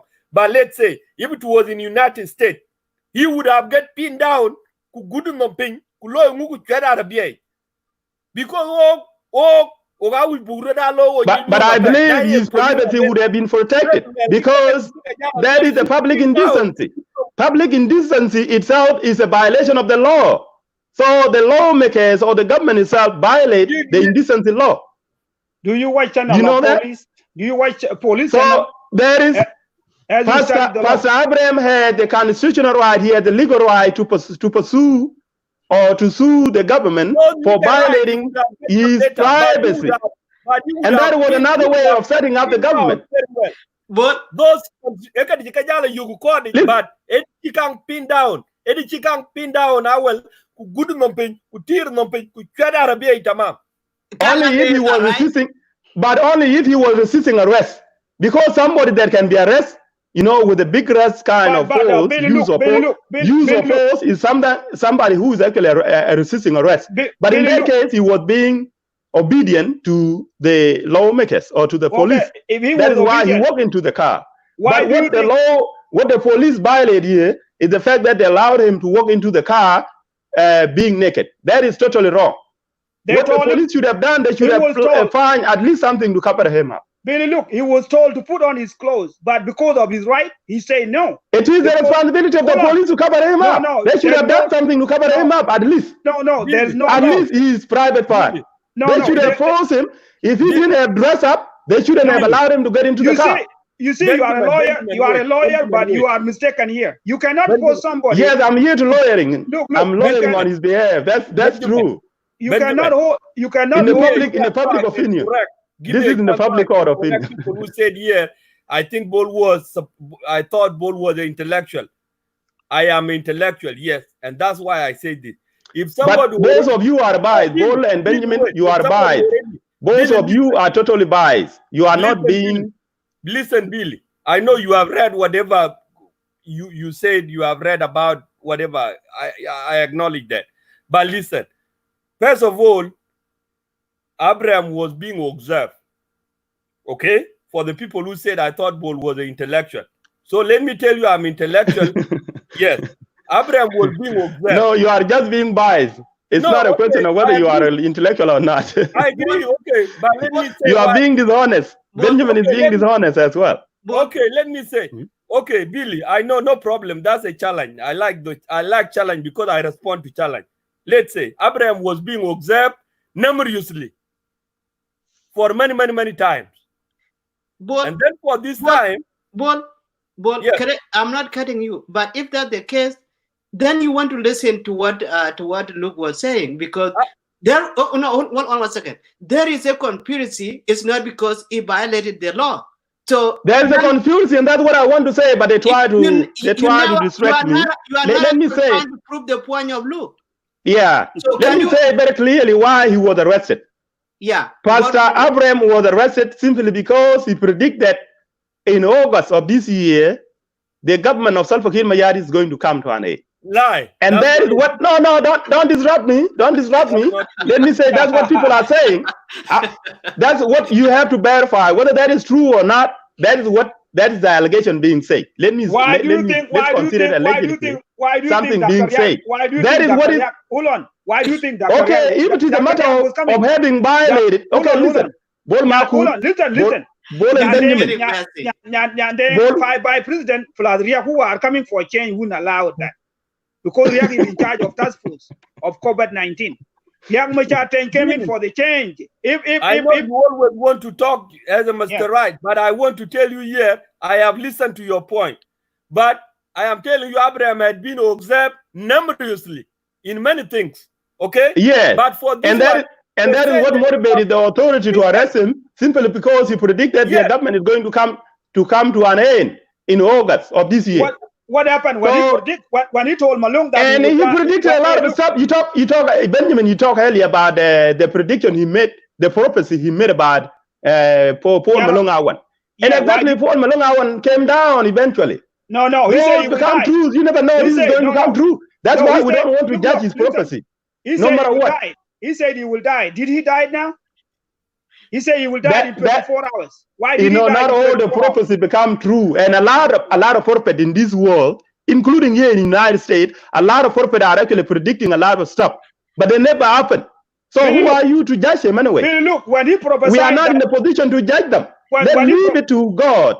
Billy, look, let's leave it to whoever whom he believes in it. When he prophesied that Malone will die in 24 hours, did Malone die? No. Malone didn't die. But some of his prophecies became true. No, there is a downfall of Gerald Paul Malone. No. Relieving Malone was not a prediction. It was not a prediction. He predicted. He is the one who predicted. He predicted. No. What he prophesied is the death of Malone. He said Malone will die in 24 hours. But Malone didn't die after the soldiers were not removed from Juba. So okay, by that time Malone fell sick, and he was right to Nairobi for treatment. The one in charge. So maybe he was medically rescued in that case. Who knows? He would have died. The one in charge of coronavirus task force is Riek Machar. It's not Salva Kiir. That when he was arrested, the people enforcing the law under the leader of Dr. Riek, it was not, and Dr. Riek was coming for the change of dictatorship. I don't think that could be practiced in presence of him, and he was the one leading with the minister that he okay, now you are condemning Pastor Abraham for violating the COVID-19 quarantine policy. Yes. Why did the court itself violate the COVID-19 quarantine policy when that court was actually fact with a lot of people? There was no social distancing in that case. No. So who is wrong here? People are being hypocrite. No. That video we came to the conclusion that Abraham, Pastor Abraham was actually arrested based on politically motivated arrest. No, that is something that is very clear based on what he prophesied about the coming of this government to an end in August, which is something yet to be seen. The video you watch is the propaganda video. There is a point you are right, and there is a point you are wrong. Yes, you are right that why they have jailed him and the court itself was compact with many people. That's your right. But why don't you acknowledge? So now you condemn the government, right? So you don't have to actually try to be honest with this government anymore. No. Because the way you cannot violate the coronavirus quarantine policy while you're trying to accuse the others of having violated the same thing. That is ridiculous. Really, you always have also confidence in many things. You know, you have a lot of confidence in many things. But let me say, Abraham also have violated the code of ethics that Nachi Yublel Kolonyata. Billy, look, why you don't look at the video? The video is a propaganda video. It is not a court video. Okay. People who are making propaganda for him to be released thinking that there is no advanced technology whereby they can actually Photoshop that kind of code. Hold on 1 second. So you are wrong, Benjamin. Akon? Yeah. Look, hold on a minute.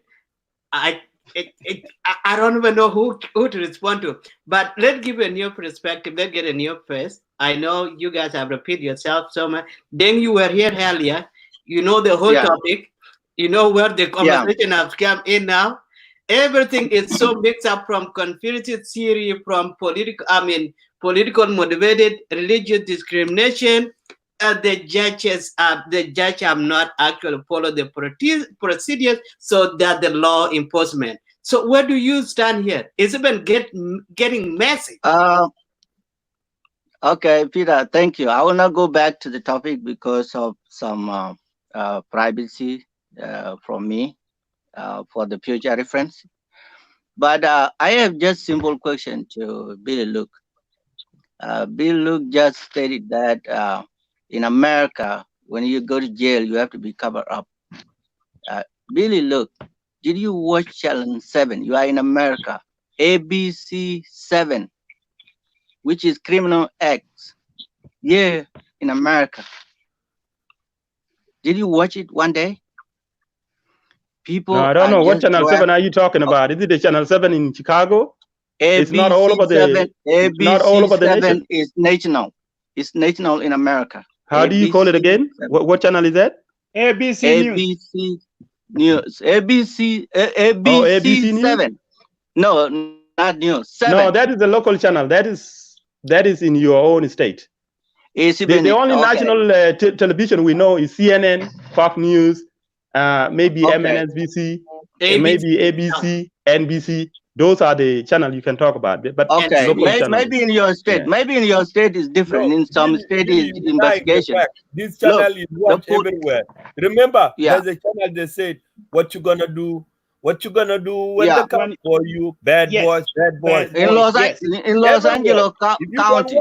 Then you don't watch the news. You don't watch anything. No, you don't watch anything. That's actually a show. Let's be realistic. It's not a news channel. It's a show. That's wrong. It's a show channel. Maybe I don't watch it, guys.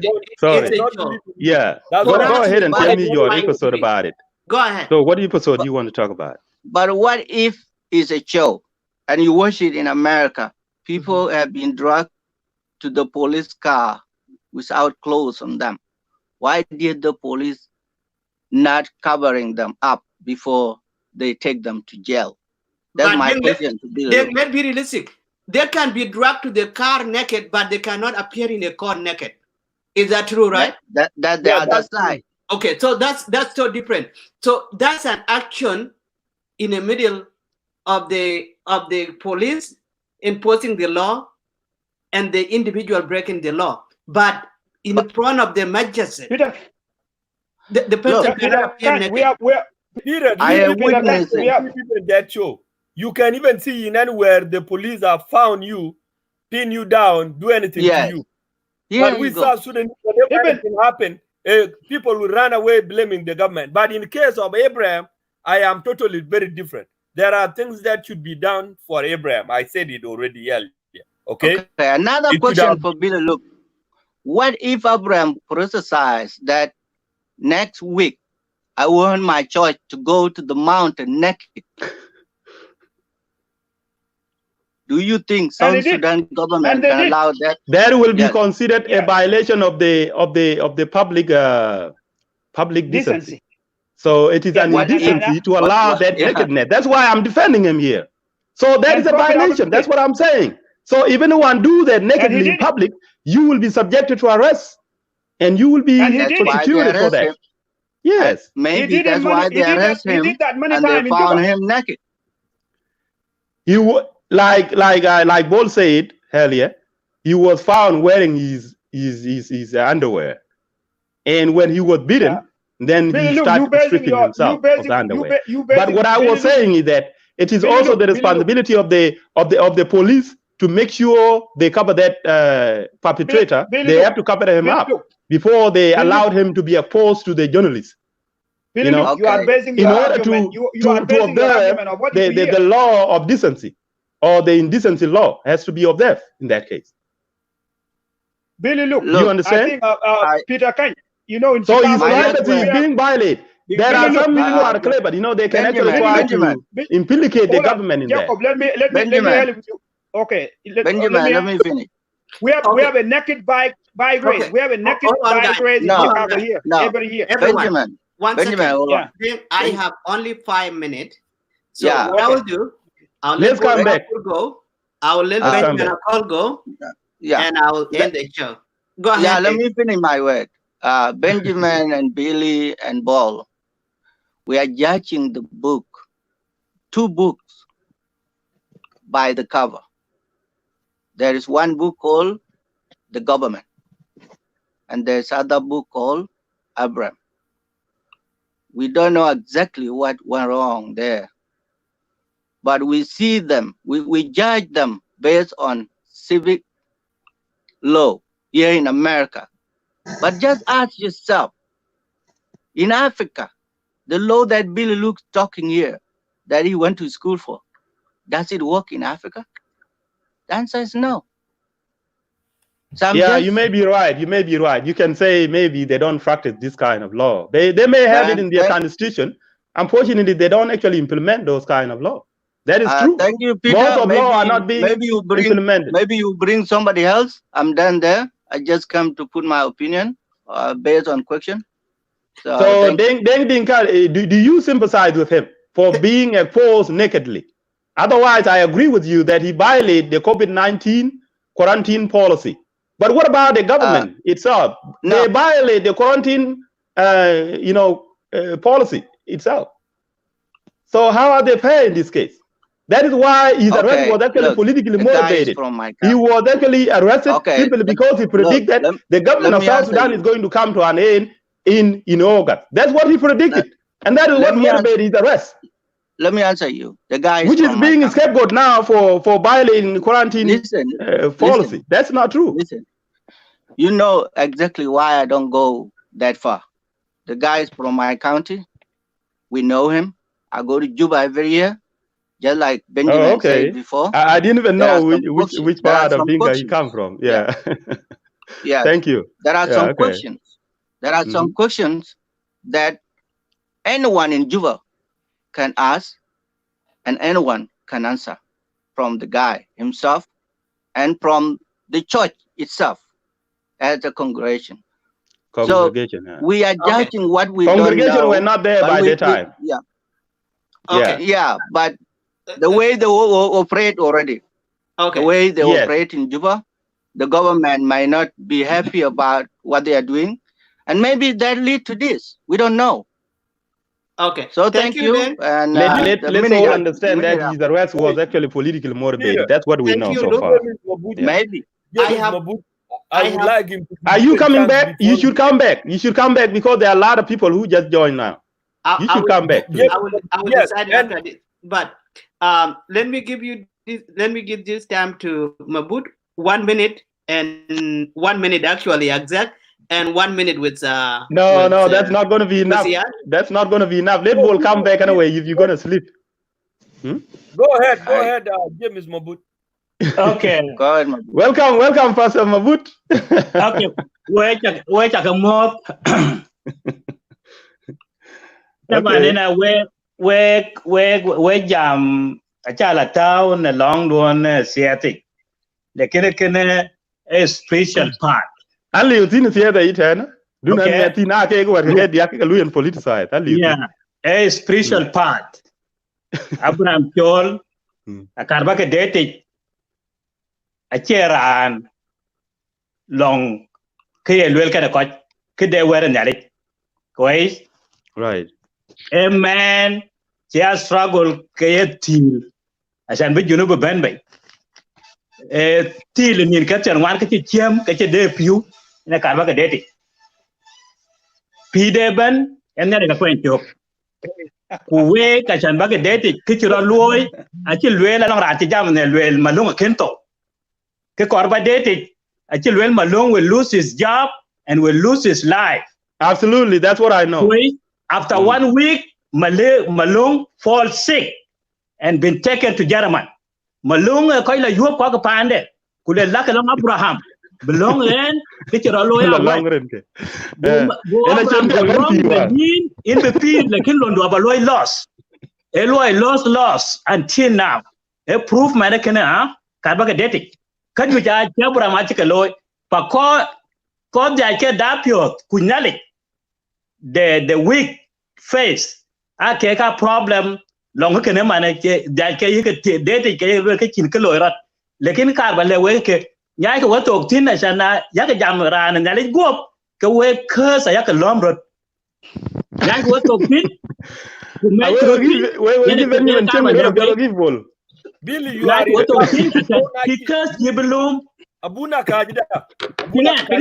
Pinga Abuna Kaj, Billy. Here when yet, the Choga any Abuna Ella we call you to tau, cannabit. Lekin in Louis trap. I'm just trying. That's accounting. Okay, sorry, I apologize. Sorry.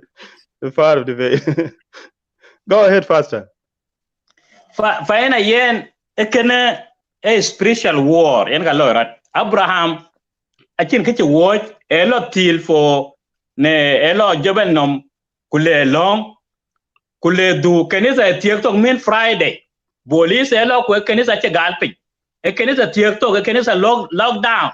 Kului kidene generator e kenisa achi loy lockdown. Na le ben Sunday yen Abraham could be you can lockdown. Go in your two canita to.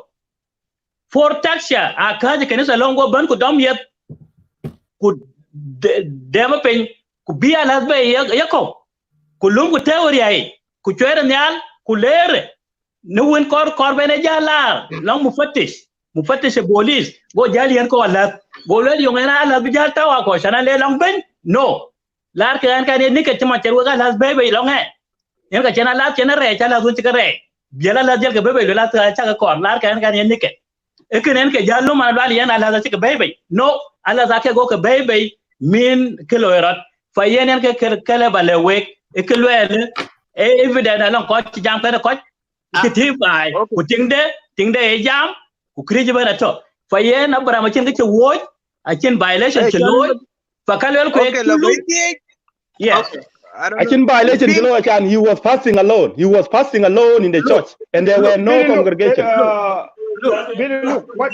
Look, I call everybody and all the viewers. I want to say thank you for tuning in tonight.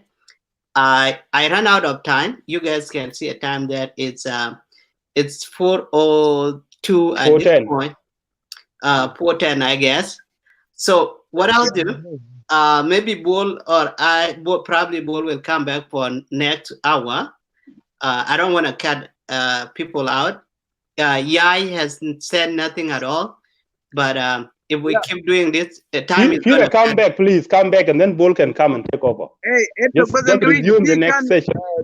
Hey, Peter, abuna jam kan nguken parang de ben prophet Abraham jalayin. Can he prophesy to? Benjamin, let's talk about coming back. Let's talk about coming back. So Peter, please come back, and Bull Makur can hold the show.